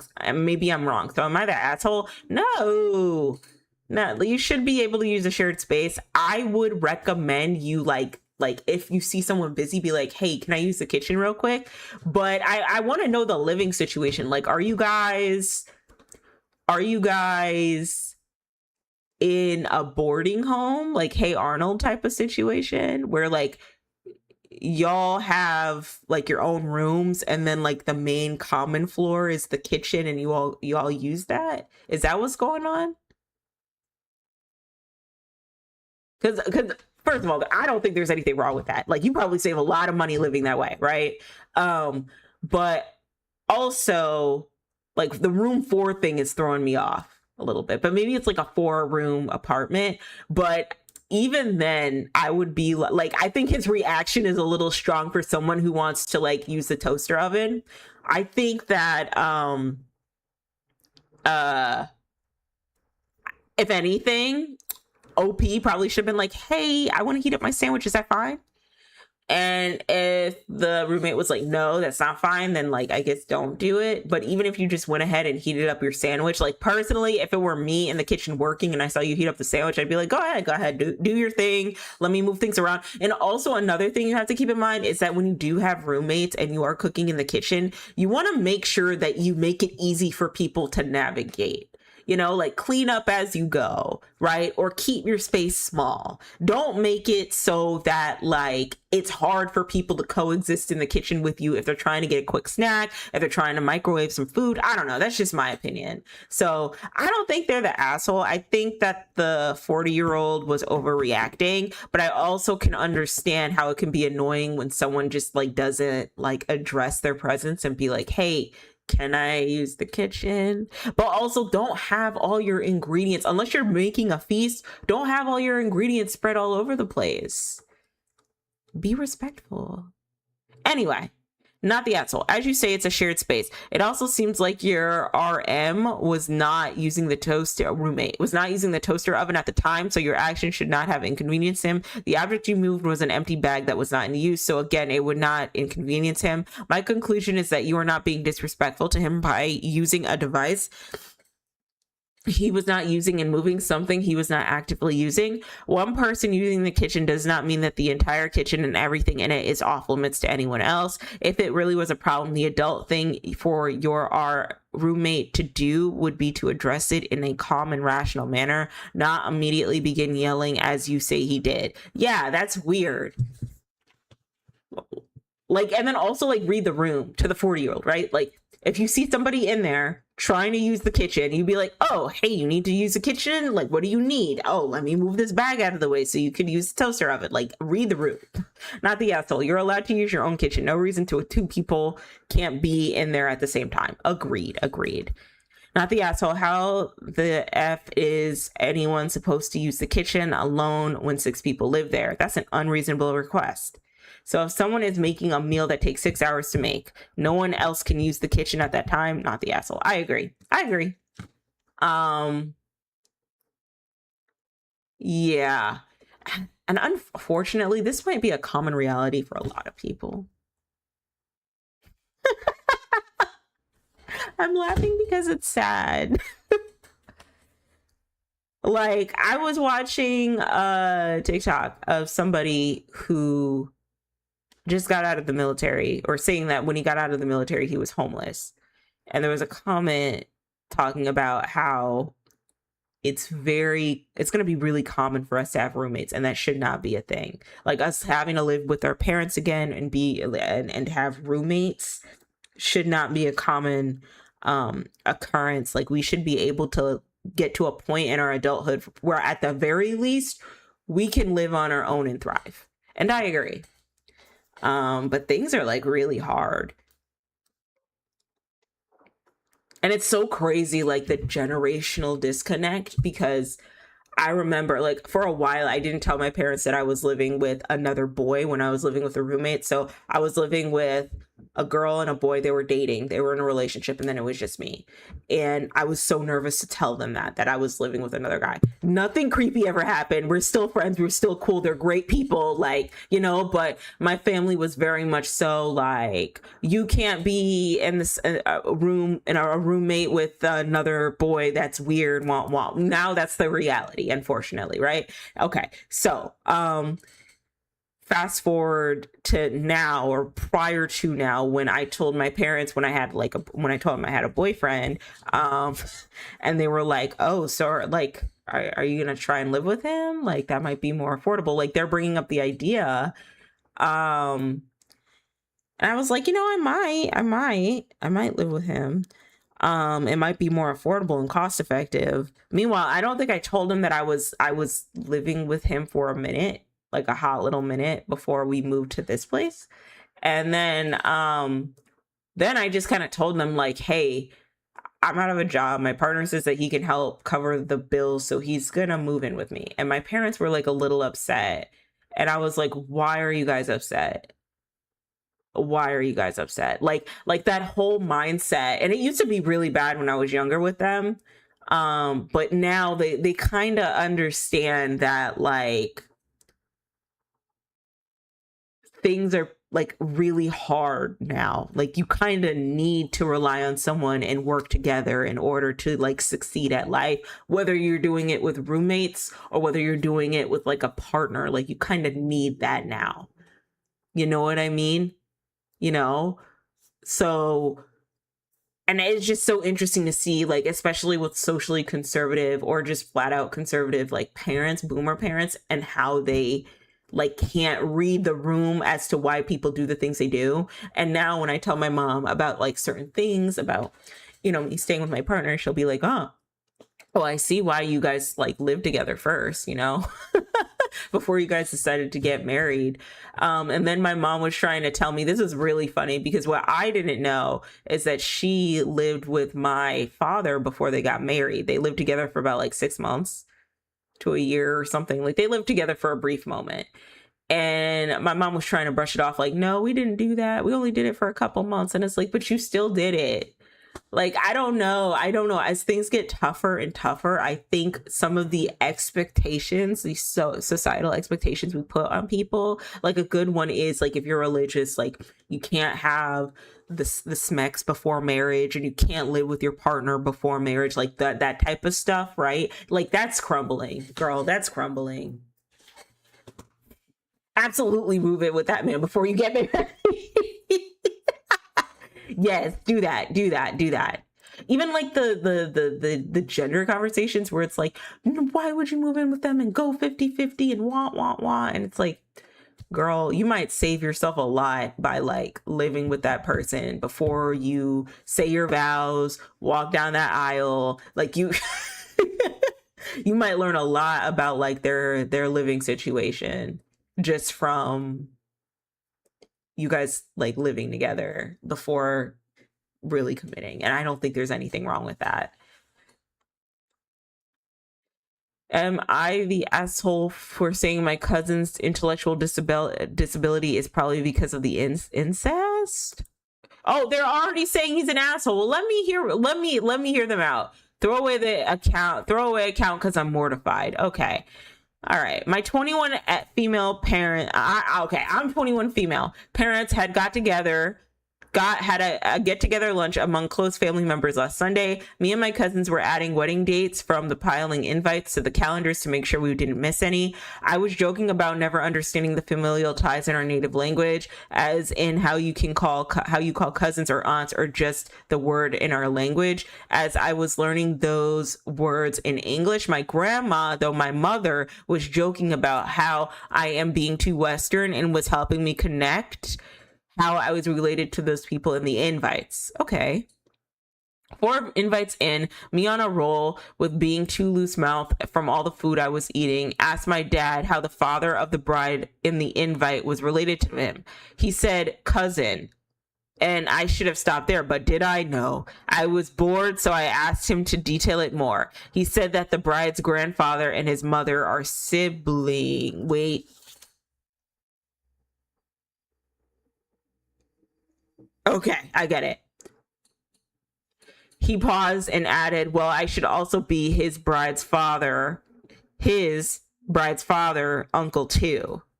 Now listen, I know incest used to be a thing. I know it used to happen. I didn't know it happened in my... Wait. Okay, hold on. Do I have to do a chart? No, I don't. I just know that it's incest. I trust it. Now, listen, I know incest used to be a thing. I know it used to happen. I didn't know it happened in mine. So I grimaced and started laughing uncomfortable. My uncle started explaining more, seeing my disgust. Long story short, my grandfather is my grandmother's uncle. My grandmother's uncle and my grandfather are half siblings. I edited it from step 2 half siblings. I made a mistake in the wording, so my grandfather's dad and grandmother's grandfather are the same person. Oh god, this is getting crazy. Me and my cousin started making those gagging noises while pushing the invites away and grimacing while walking around, and our parents tried to overcompensate, stating with excuses. I know they don't own... I know they don't owe explanation for the choices of their parents and the others preceding them. The generation above mine share the sentiment that incest is a big no. I don't know why they kept defending it, but yeah. Here's where I said something kind of fucked. I asked my dad if he realizes that his grandfather and his mother's grandfather are the same person. I added with children born from incest have a higher chance of intellectual disabilities, right?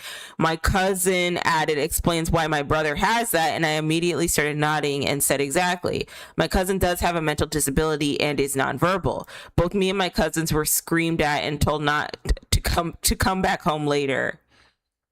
I know it is effed to say, but me and my cousin were just getting more and more uncomfortable. We came back later and apologized, but my uncle and aunt refused to speak to me and my cousin. So am I the asshole for saying my cousin's intellectual disability is probably because of incest?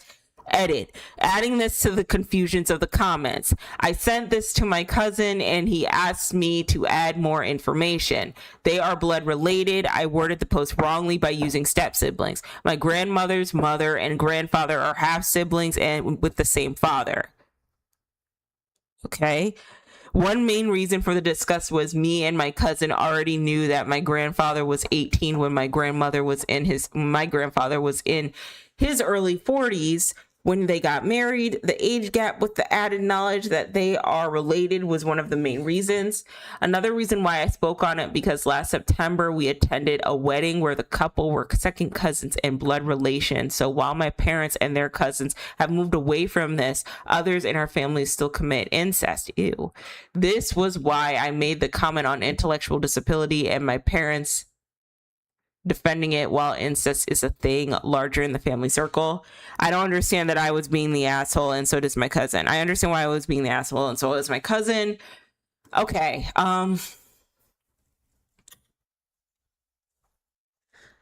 No and yes. Like, you don't want to call out like certain relatives in the family, but also incest is weird, bro. Even if you were doing it when it was cool, that shit is weird. There's some stuff we do now that we think is cool that is weird, okay? Or that it's okay and it's weird. A good example, filming people without their consent. A lot of people think that shit is okay to do and share it in the group chat with their friends, or take it a step further and post it online on social media. A lot of y'all think it's cool to do, to just film random people existing. That shit is weird. Y'all are weird for that, okay? And like 10 years from now, a lot of folks are going to be like, hey, do you think it's kind of weird that we just film people randomly minding their business? Like, it's going to get to a point. With incest, that shit is weird, my guy. Like, I don't know what to tell you. Like, whether it was done 50 years ago or hundreds of years ago out of necessity, or whether it's done like now or like 50 years ago, that shit is still weird. It's just weird. It's weirdo behavior. Sorry. Yes, you're the asshole, and you owe a round of very sincere apologies all around. Good rule of thumb. When you're talking about someone being the result of incest, you're 100% the asshole all the time. Yes, if you're just telling it like it is, probably. But still, when you're talking about the reason someone is disabled, if you're not their doctor, you're 100% the asshole all of the time. Yes, even if you're just telling it like it is. Okay. So then, ableism. Forgot to talk about that.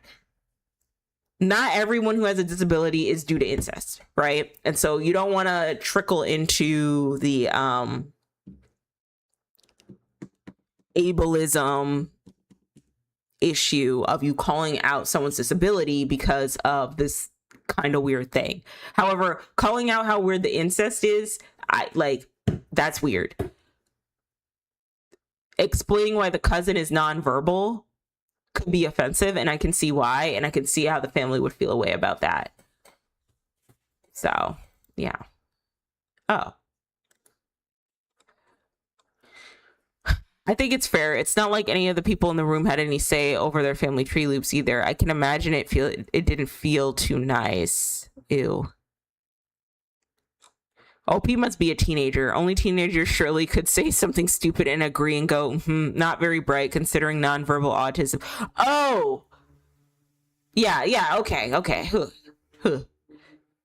Yeah, nonverbal autism can happen without incest. So that's where I was coming from with that. Like, people can be disabled or have autism or be neurospicy without being incestuous, you know? Like, sometimes shit just happens. And so you do get in the way of being very ableist. So I would have just cut it off at like, oh my God, older relatives are weird for that. I wouldn't have brought up the cousin. That would have been kind of awful. Yep, let's hide the fact that incest happens. It is fairly common in certain cultures so that we don't hurt people's feelings. Never change. Okay, see, I don't want to be xenophobic, so I don't know what culture still does incest. I don't know, but like, incest is weird, so that's where I stand on it. Like, I'm sorry, I just think incest is weird. And your grandma was 18 and married off to her over 40-year-old uncle. Yeah, see, that's weird. Sorry, cultural norms are not like that. Is just weird. That is weird. Come on. No.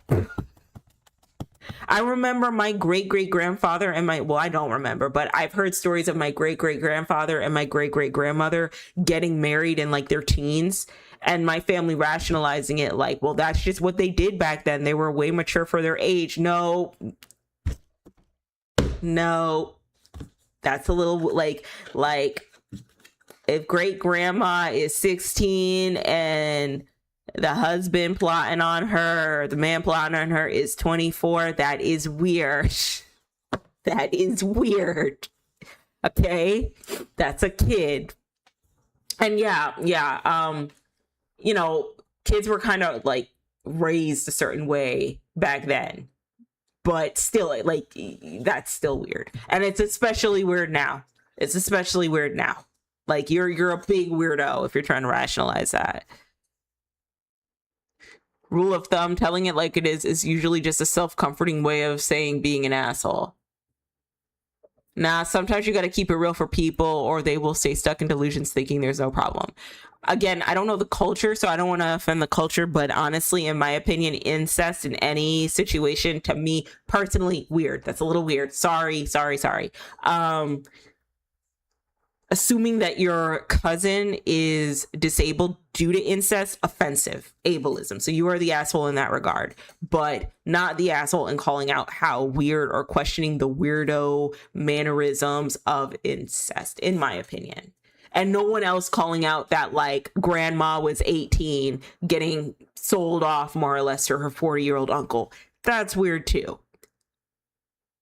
That's weird too. All right. I'm gonna take a break real quickly. I'll be right back. I'm kind of hungry, so I'm probably gonna get something to eat, and then I'll be back to read some more Reddit stories.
Hello, everyone. I'm back. Okay. Sorry about that. I had to eat and wash dishes. I think I'm going to stay on here for another 45 minutes and then I'm probably going to close things off. Um, I got to get ready for tomorrow and then I have a busy week ahead of me. So I'm going to do that. Um, but yeah, let's get into the next Reddit story. All right. So for a second, I thought this meant Dungeons and Dragons and not Do Not Disturb. So I was over here thinking, like, why do we have our phone on during Dungeons and Dragons? I don't play a lot of Dungeons and Dragons, but I have friends that do. And I know some people take it very, very seriously. So I was like, where is this story going? And then it just D&D in this case actually meant Do Not Disturb. So let's read. Okay, so earlier in the day, my mom told me to call her to wake her up so she doesn't oversleep for her overnight job. She had been drinking. She needed to be awake by 11:45 p.m. Okay. Already, I'm just like, girl, no.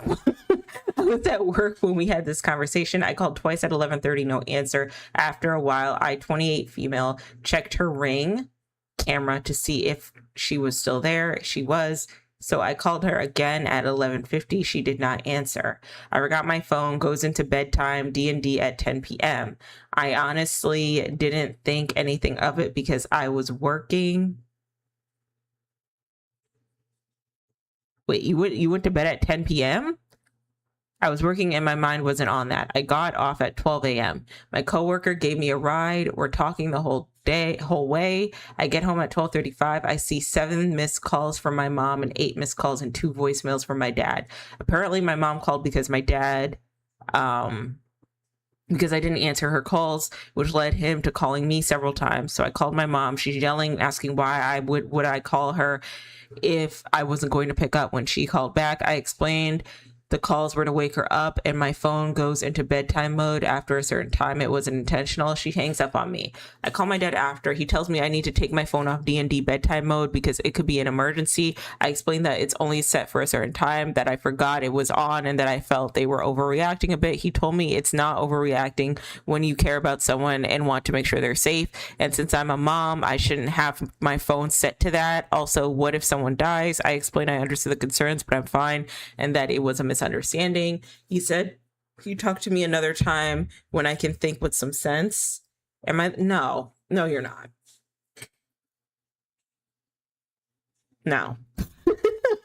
I don't even know what to say to this.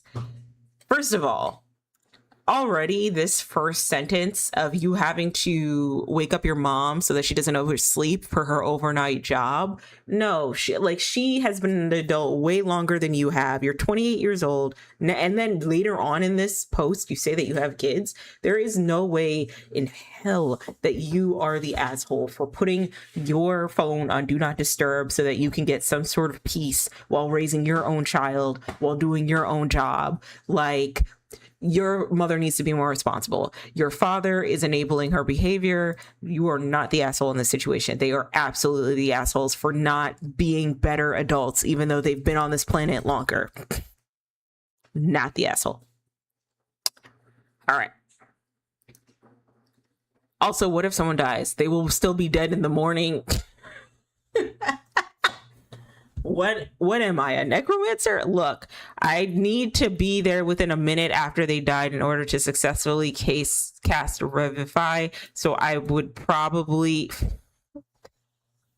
This feels like some video game talk or D&D talk. I probably wouldn't be able to do that anyway, and Raise Dead has a limit of 10 days since death, so I imagine calling back the next morning should be fine. Any fool can have a baby. It takes a necromancer to raise a family. All right, people are making funny jokes. But also, the police come around and wake you up. My ex-partner then dating ended up in the hospital with several head injuries. The nurse tried to call me a bunch, but I always have my phone on silent once I'm asleep. Cops came around and relentlessly knocked on my door, woke me up to let me know, and offered me a lift in. Okay, yeah. I don't know. That just seems really codependent. When I was a teenager, whenever my aunt wanted to call my great aunt her mother, she and her mother wasn't answering her phone, she would call my phone and I'd think, oh, she wants to talk to me, and she'd be like, no, I actually want to talk to my mom. And I hated that. That's like so disrespectful and rude and like boundaries. Like I do not like that stuff at all. I don't like it at all. I don't like it. This part is where I can understand her dad's POV because she mentions that she's a mom who's watching her kid while she's at work. I personally couldn't have my phone on D&D in case of emergencies, but yeah, if kid died, then they'd still be dead by the time OP notices the missed calls. LOL. That is true. That is true. Maybe not have your phone on D&D, but like if you have to focus, I get it. Or like if you're asleep, I get it. I think most D&D have settings where you can allow certain numbers to go through if they call twice in a row. Maybe mom and dad aren't on the list, but the child care is. That's true. I wonder what nighttime daycare is like. Like, do you have a babysitter or do you just go to a nighttime daycare and like your kid just sleeps at nighttime daycare? I wonder how that works. Literally happened to me once. I was asleep and my phone was on D&D. My grandpa unalived that night. I woke up, called my mom after seeing the missed message and got caught up. So that's probably that's what probably will happen if anybody is wondering. Yeah. Like they're still gonna be dead in the morning. Happened to me too. My phone was on D&D and I was asleep on the West Coast when my mother died at 3 a.m. on the East Coast. My stepfather was trying to call me all night and I didn't find out until I woke up 6 a.m. West Coast time. We've talked about it since collectively come to the conclusion that had they gotten me on the phone at 3 a.m. East Coast time, midnight, West Coast time, all it would have done was given me horrible news that would have made me not sleep at all when I was 3,000 miles away from everyone I loved. The way it worked out, I got to sleep one more night, believing the world still contained my weather, which I was really grateful for when I had to start frantically booking flights and stuff. Yeah, that seems stressful. That seems really stressful.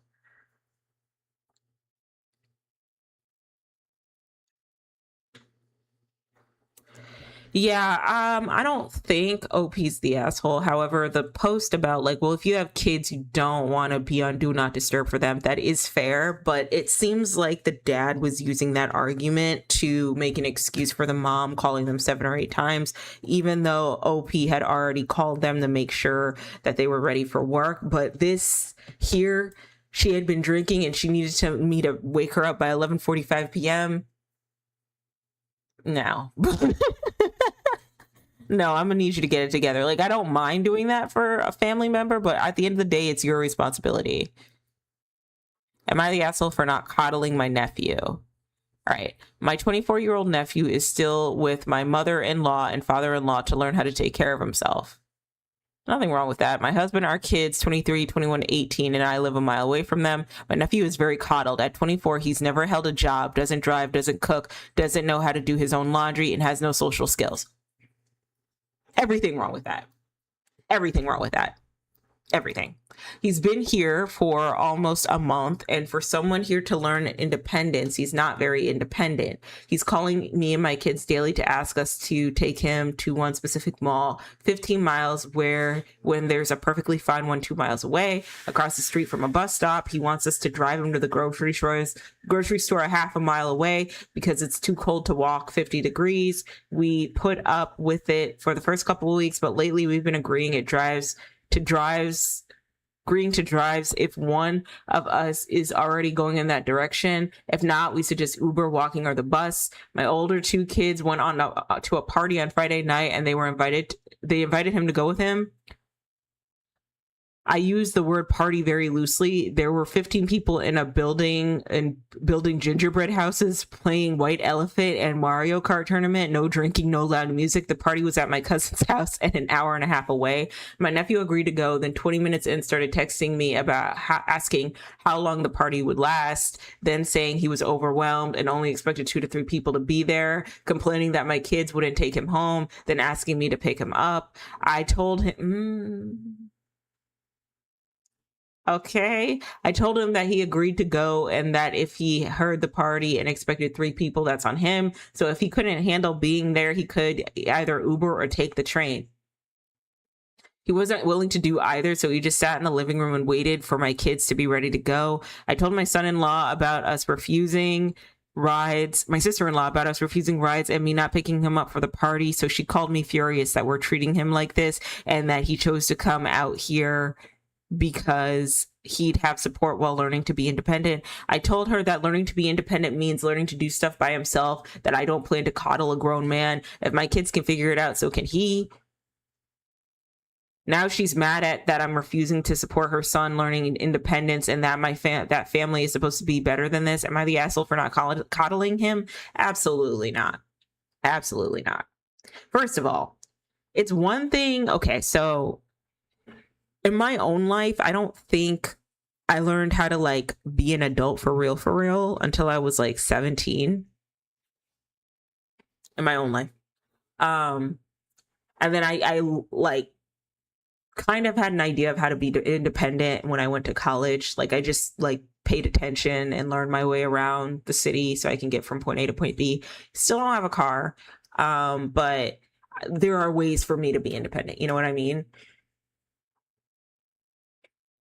I don't know if this is a byproduct of the Pandoramos, the great 2020 virus, but I find it very weird that parents will go to this length to try to coddle their kid. This is weird behavior. Like, is your kid in college or are they living at home with you? And it, like, this isn't good because like they're closer to 30 than they are to 18. Actually, they're smack dab in the middle. They're closer to 30 than they are to 15. Okay. That's better. All right. It's very important that you teach your kid adult skills, not just like how to get from point A to point B, but like hospitable stuff like learning how to cook, learning how to clean, learning how to socialize with other people. That's really, really important. And I feel like you failed as a parent if you aren't able to do that.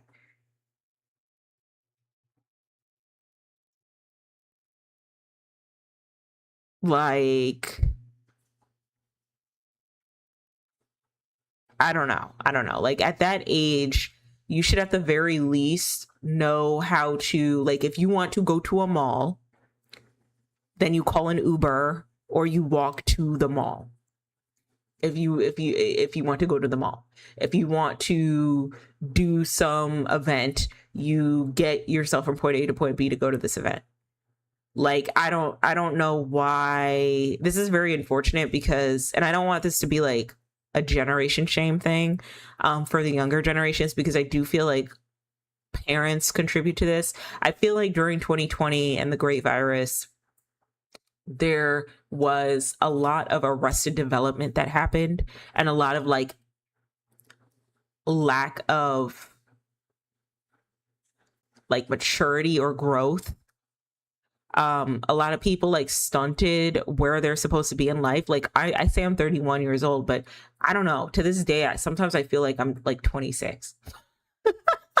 Like I really do feel like I there's so many things I want to do, and I think it's because those 4 or 5 years of my life, I was literally like from 2020 to 2019, 2020, 2021, 2022.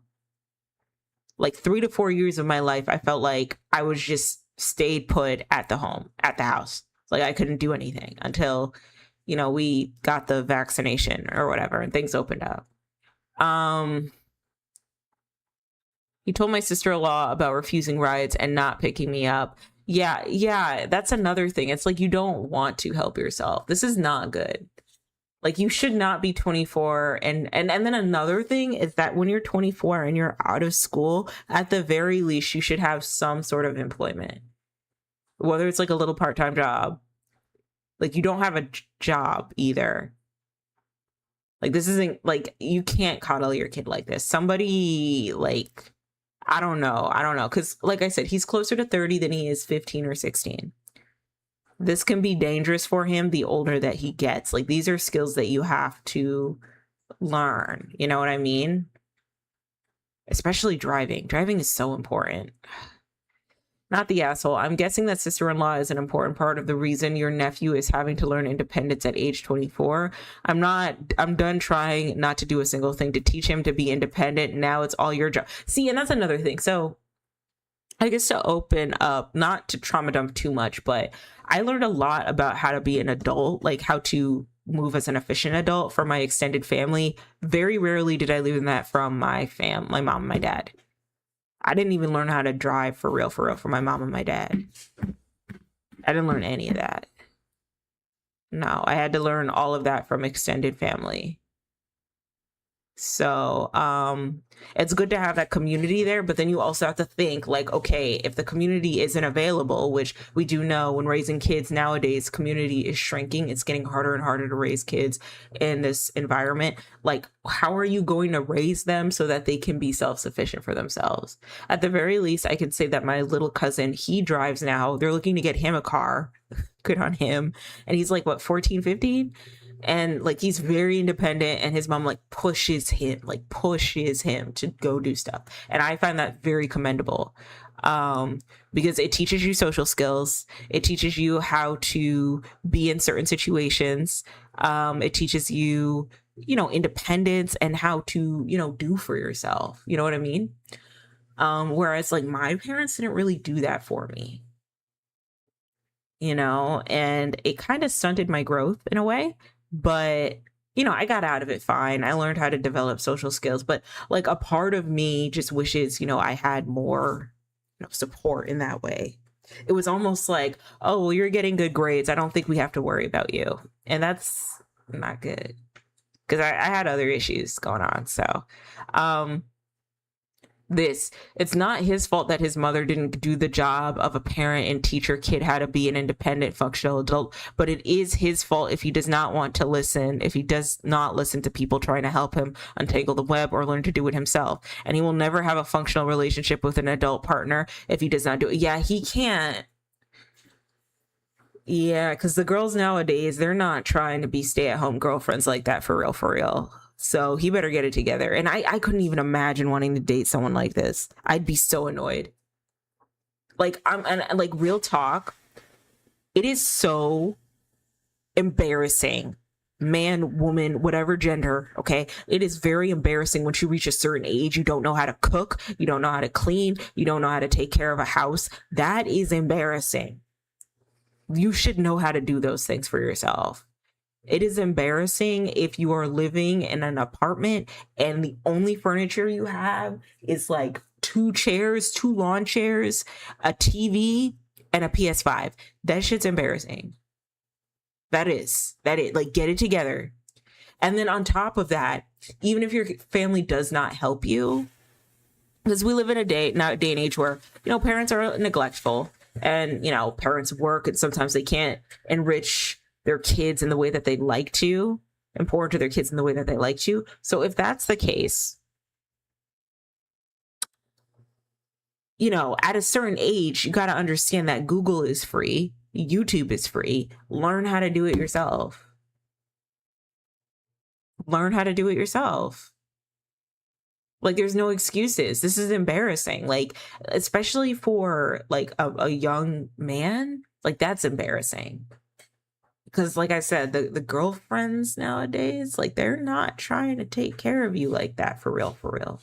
And they shouldn't have to. So you got to get it together. But even as like a girl, like, yeah, you get your shit together too. Don't like, and at the end of the day, parents, don't coddle your kids so it gets this bad when they reach 24 years old. Like, they need to be more independent. You know what I mean? We have an epidemic of this because too many parents see their kids as an extension of themselves, and they bind their child to themselves in a web of guilt, manipulation, and emotional dependence. You can't make being a parent, don't start me on boy moms, your entire personality, because inevitably your children grow, and then you have nothing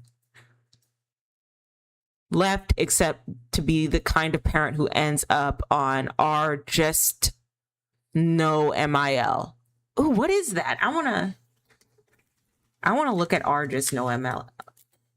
No MIL. I'm gonna write that down. I want to know it's over there. Does the nephew know he's been sent there to learn independence? Does he know what that means? Has he just defaulted to laziness because everyone has always done everything for him? Yeah. OP, if you can, loop some therapy into the situation, whether it's family therapy or just individual therapy just for him. Let me know if the price is an issue. I have ideas. Oh, wow. That's nice. This is why I like Reddit. And if you think you cannot go get him to go, I really think a good talking to with judicious stroking of his ego about what independence needs means and paint a picture of the kind of life you think he wants to have for himself will also go a long way here. Here's an example with my kid. He was not doing well in the second year of high school, and I thought the best way to pressure him to do better was to show him that his future could be and what it would be if he didn't change his behavior. Oh, yeah.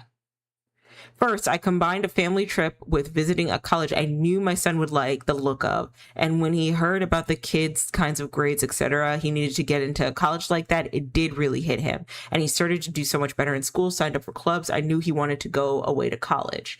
Then in the summer, we told him to pick up out some classes at our local community college to attend. I knew he was fascinated by psychology, so he signed up for that. And a beginning English class, that was a requirement. He was the youngest person there, and it really hit him that was not where he wanted to go to college. He learned in class and he learned out of class, and he ended up not having to take a bunch of classes for actual college because he took classes every summer so he could pass out of the basics. It also looked great on his transcripts when he was applying to college. Light a fire under this young man's ass. What does he love? What is he good at? What are his interests and passions? Find jobs in those things. Take him to visit them. Get him an apprenticeship in something. Chances are he has never thought about where his life could go, and you need to set his imagination aflame. Look at community college classes. When we sent my son there, we also taught him how to ride the subway and bus so he could get there on his own. Do this. My son now lives in Dublin and has traveled around the world and always knows his way around as he learned it young. Good luck. Yeah, it's important if you're going to go away for college, you learn the transportation system if you don't have access to a car. That's very important.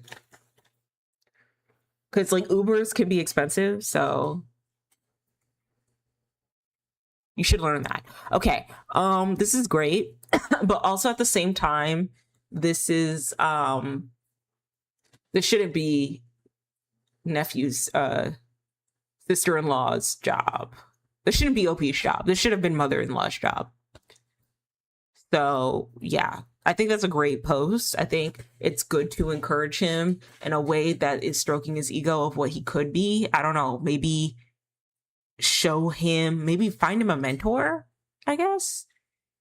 Yeah, like one of those mentors that, you know, is doing a career that maybe OP's nephew wants to do. And then, you know, seeing what his life would look like if he got there, if, you know, he was more independent. But 24 and not knowing how to do much for yourself, like respectfully, that's a little embarrassing.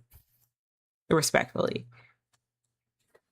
Because like it's one thing if like you don't know how to cook because like it makes you anxious or whatever, or you have like a phobia around cooking, or like driving or whatever. But then it's a completely different story if you expect people to do every single thing for you. It almost, like I said, it almost makes me wonder, like, are they in college? Did they go to college? Did they decide to go to college? Yeah, I think the parents failed in giving him some sense of arrested development, because at the same time, it's also like, okay, if you're not going to go to college, you got to be working. Like, that's how I see it. If you're not going to go to school, like the benefit of going to college outside of you educating yourself is you get some leeway into figuring out what you kind of want to do. Like you get a break to really find who you are as a person, right? And what you're interested in and learn how to be independent and all of that. Okay, if you graduate high school and you decide not to go to college, then girl, you got to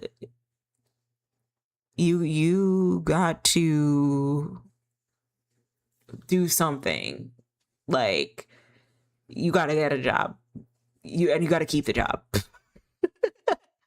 Cuz at the end of the day, like even when I was in college, like my family would pressure me to be like, okay, so I know you're in college, but also get a part-time job. So yeah, it's very, very important that you stay working. Because, you know, you need some semblance of like structure, and you don't want 4 or 5 years to pass and you have nothing to show for it at the very least. So I hope OP's nephew was in school at the very least. But if they weren't, then I'm side-eyeing the parents and I'm like, well, why didn't you put him to work? Because he has to learn structure. If you're not going to go to school to learn structure, then you got to go to work and learn structure. You know what I mean? So, yeah. All right. So I'm going to look up really quickly what this just no MIL. Is that just no mother-in-law?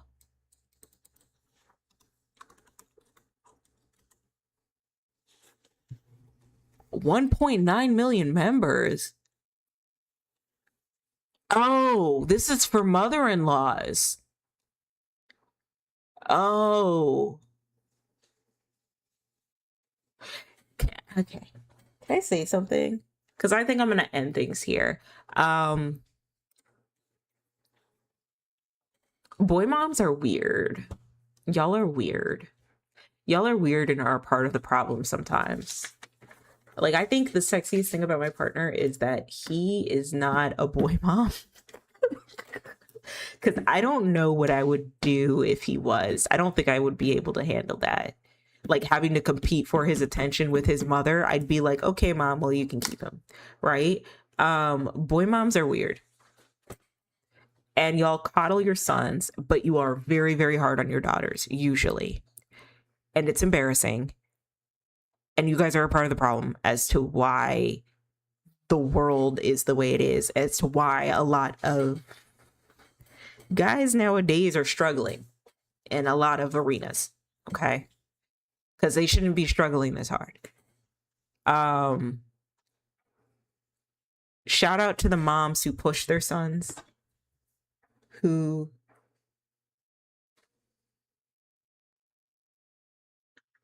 shout out to the mothers who push their sons really, really hard.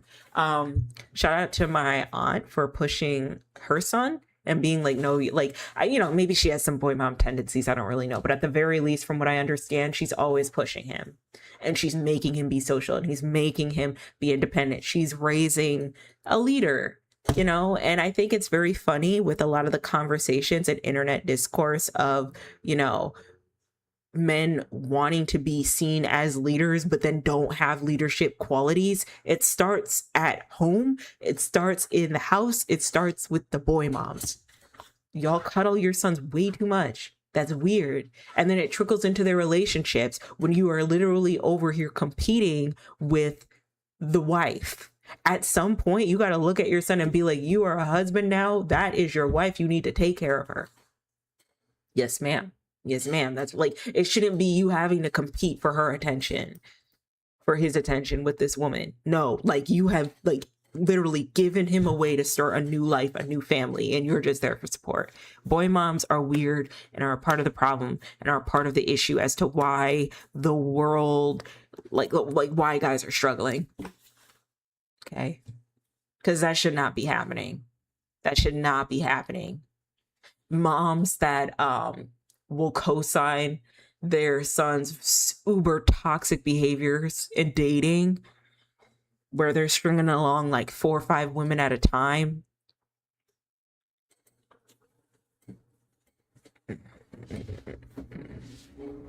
That's gross. Like, I think about Blueface's mom and how she just like co-signs his behavior, and it's all for like spectacle and TV, right? But like, there are literal women out here that will be like, oh, well, he's a little heartbreaker anyway. Like, come on.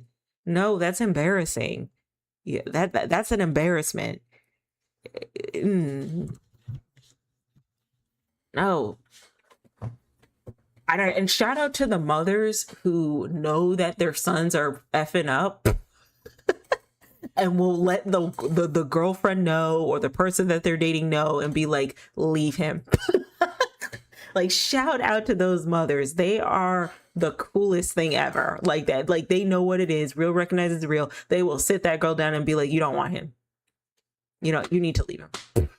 He don't got it together. He don't got it together. I'm just looking out for you. This isn't even on some boy mom mess. You need to leave him. Shout out to y'all. Shout out to y'all. But Yeah, because I don't know if I could even read just no mother-in-law, because support for those with nasty, cruel, toxic, abusive mother-in-laws and moms. Oh, moms too. Yeah, it's just like, it goes so much deeper. It really does. It really does. It goes so much deeper to from like, a 24-year-old boy that can't, a 24-year-old man, excuse me. See, no, that's a man. 24-year-old man that doesn't know how to do for himself, that is literally being shipped off to his family member's house, his aunts and uncle's house, to learn some independence, and still fighting for his life and getting independence because his parents coddled him too damn much. It starts there, right? But it's deeper than like, there is like this epidemic of men out here who are struggling on their own volition, right? Like, they're struggling on their own because they don't know how to, because they've been coddled, more or less. They've been coddled and they haven't been pushed. And low-key, everybody's struggling. You know what I mean? And it's just unfortunate. It really is. It really is unfortunate that there are so many people who make excuses for like abnormal behavior. I always thought it was a very abnormal behavior to have like multiple children with different people, especially if you're like a sperm donor, like if you're the one with the penis in the situation. Like, I think it's very weird when men just like hop from like woman to woman to woman, creating broken homes, not co-parenting any of those kids. That's weird. Y'all are weird for that. I'm so sorry. I just don't like that. But anyway, that was an interesting story. I don't know if I'm gonna read No Mother-in-Law because I don't think I can. I don't think I can handle this. Like, for example, mother-in-law expects me to cook Thanksgiving dinner after working a 12-hour shift. What are we doing? What are we doing? No. I feel like me as a mother-in-law would be like, just sit down. Let me just do the grandma's thing and like cook dinner for everybody. That's what grandmas are supposed to do, right? That like, what are we doing here? Like, back in the day, it was like Nana and Auntie who would get in the kitchen and cook while you worked. Hello, how are you doing? You actually caught me when I'm about to leave. So let me read this last story and then I'm probably going to close things out. Oh, that's fine. Okay, cool. Happy holidays. I hope you have a great holidays. My husband told me his parents were interested in visiting for Thanksgiving a few weeks ago. They live far away, so he wanted to check with me before telling them yes. I gave the go-ahead and they booked the flights. Well, mother-in-law called me yesterday asking if it was going to be a burden cooking for 4 instead of 2. I told her I was absolutely not cooking because I work from 6 a.m. to 6 p.m. on Thanksgiving Day. I offered we could go in or all out to go all out together, and she got angry saying we couldn't go out on a family holiday.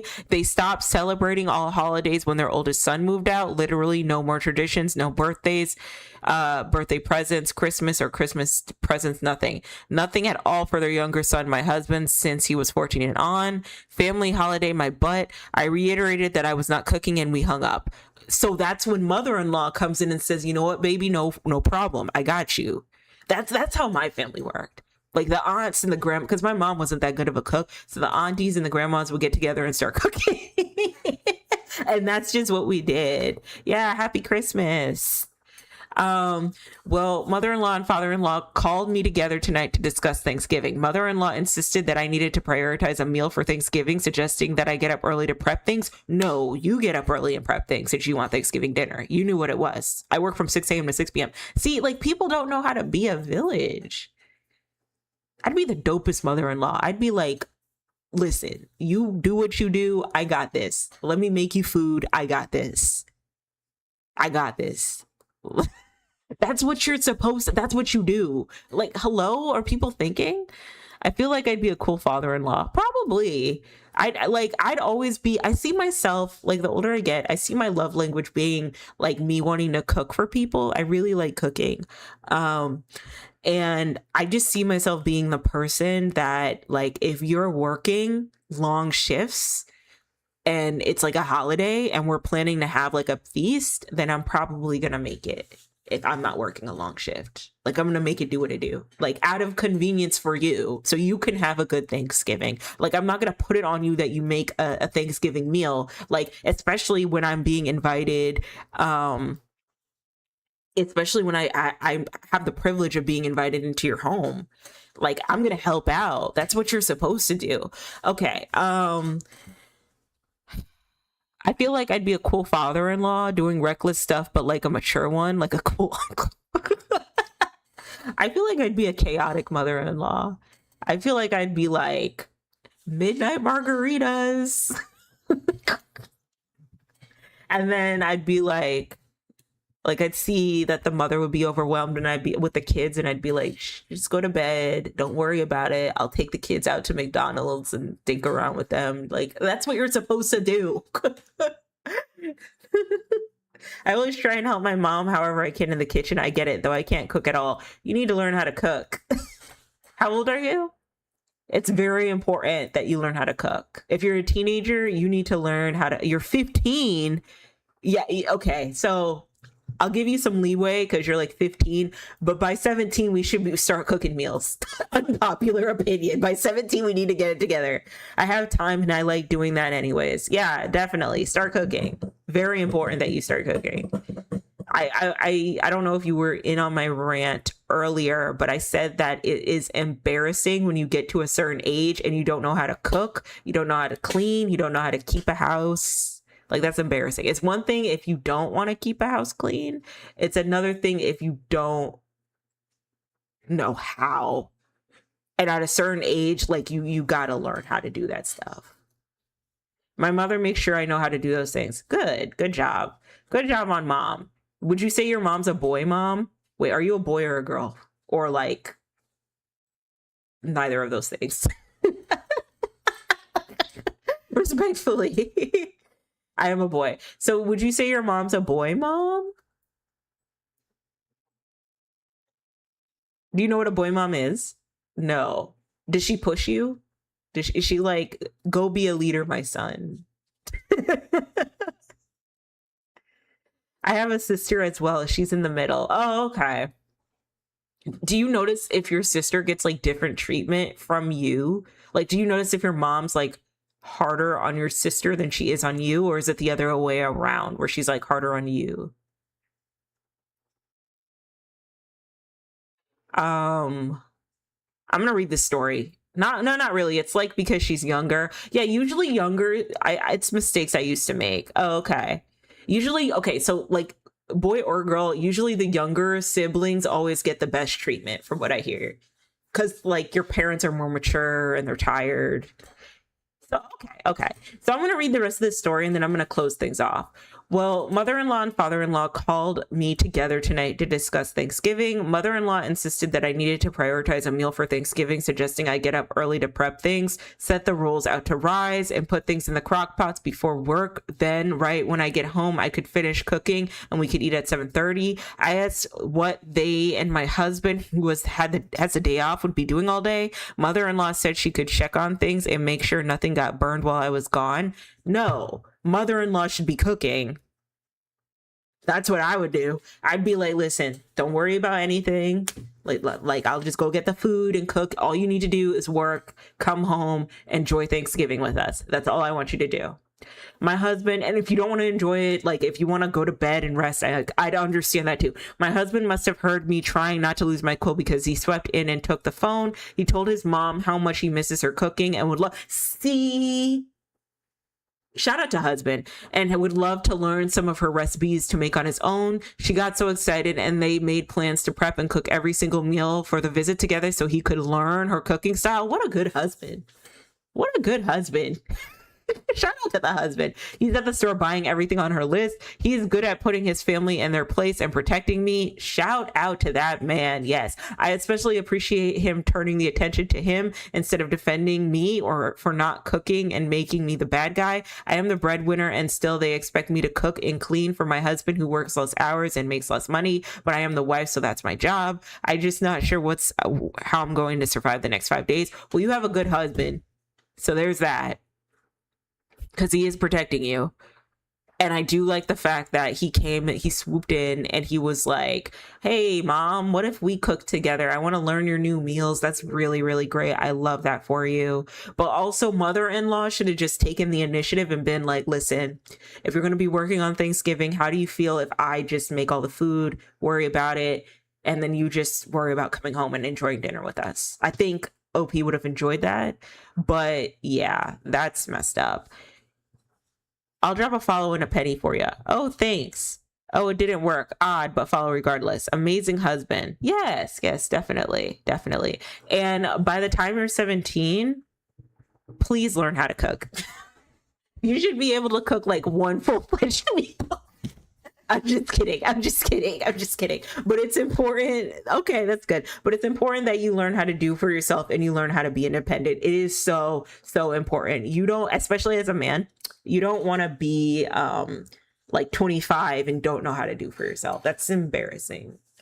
Okay, so I could cook Thanksgiving by myself. Oh, that's impressive. I just can't cook how I want to. Well, what do you want to cook?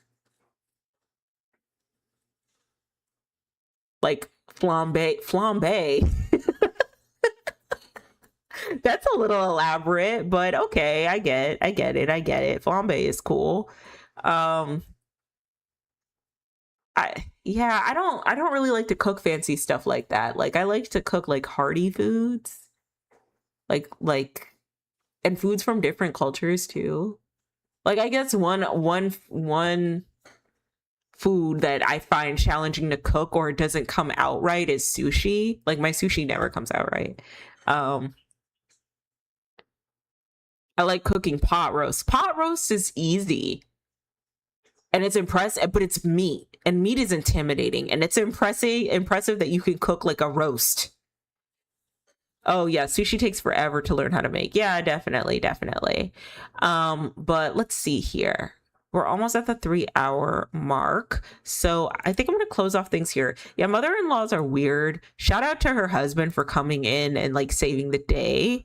But I don't know whether I'm like a proverbial mother-in-law, which is probably what's going to happen. I'd definitely be the mom to be like, no, it's okay. I got it. I'm going to start cooking. Like you don't worry about it. Like I would ask like, hey, are you comfortable with me cooking? Proverbial meaning like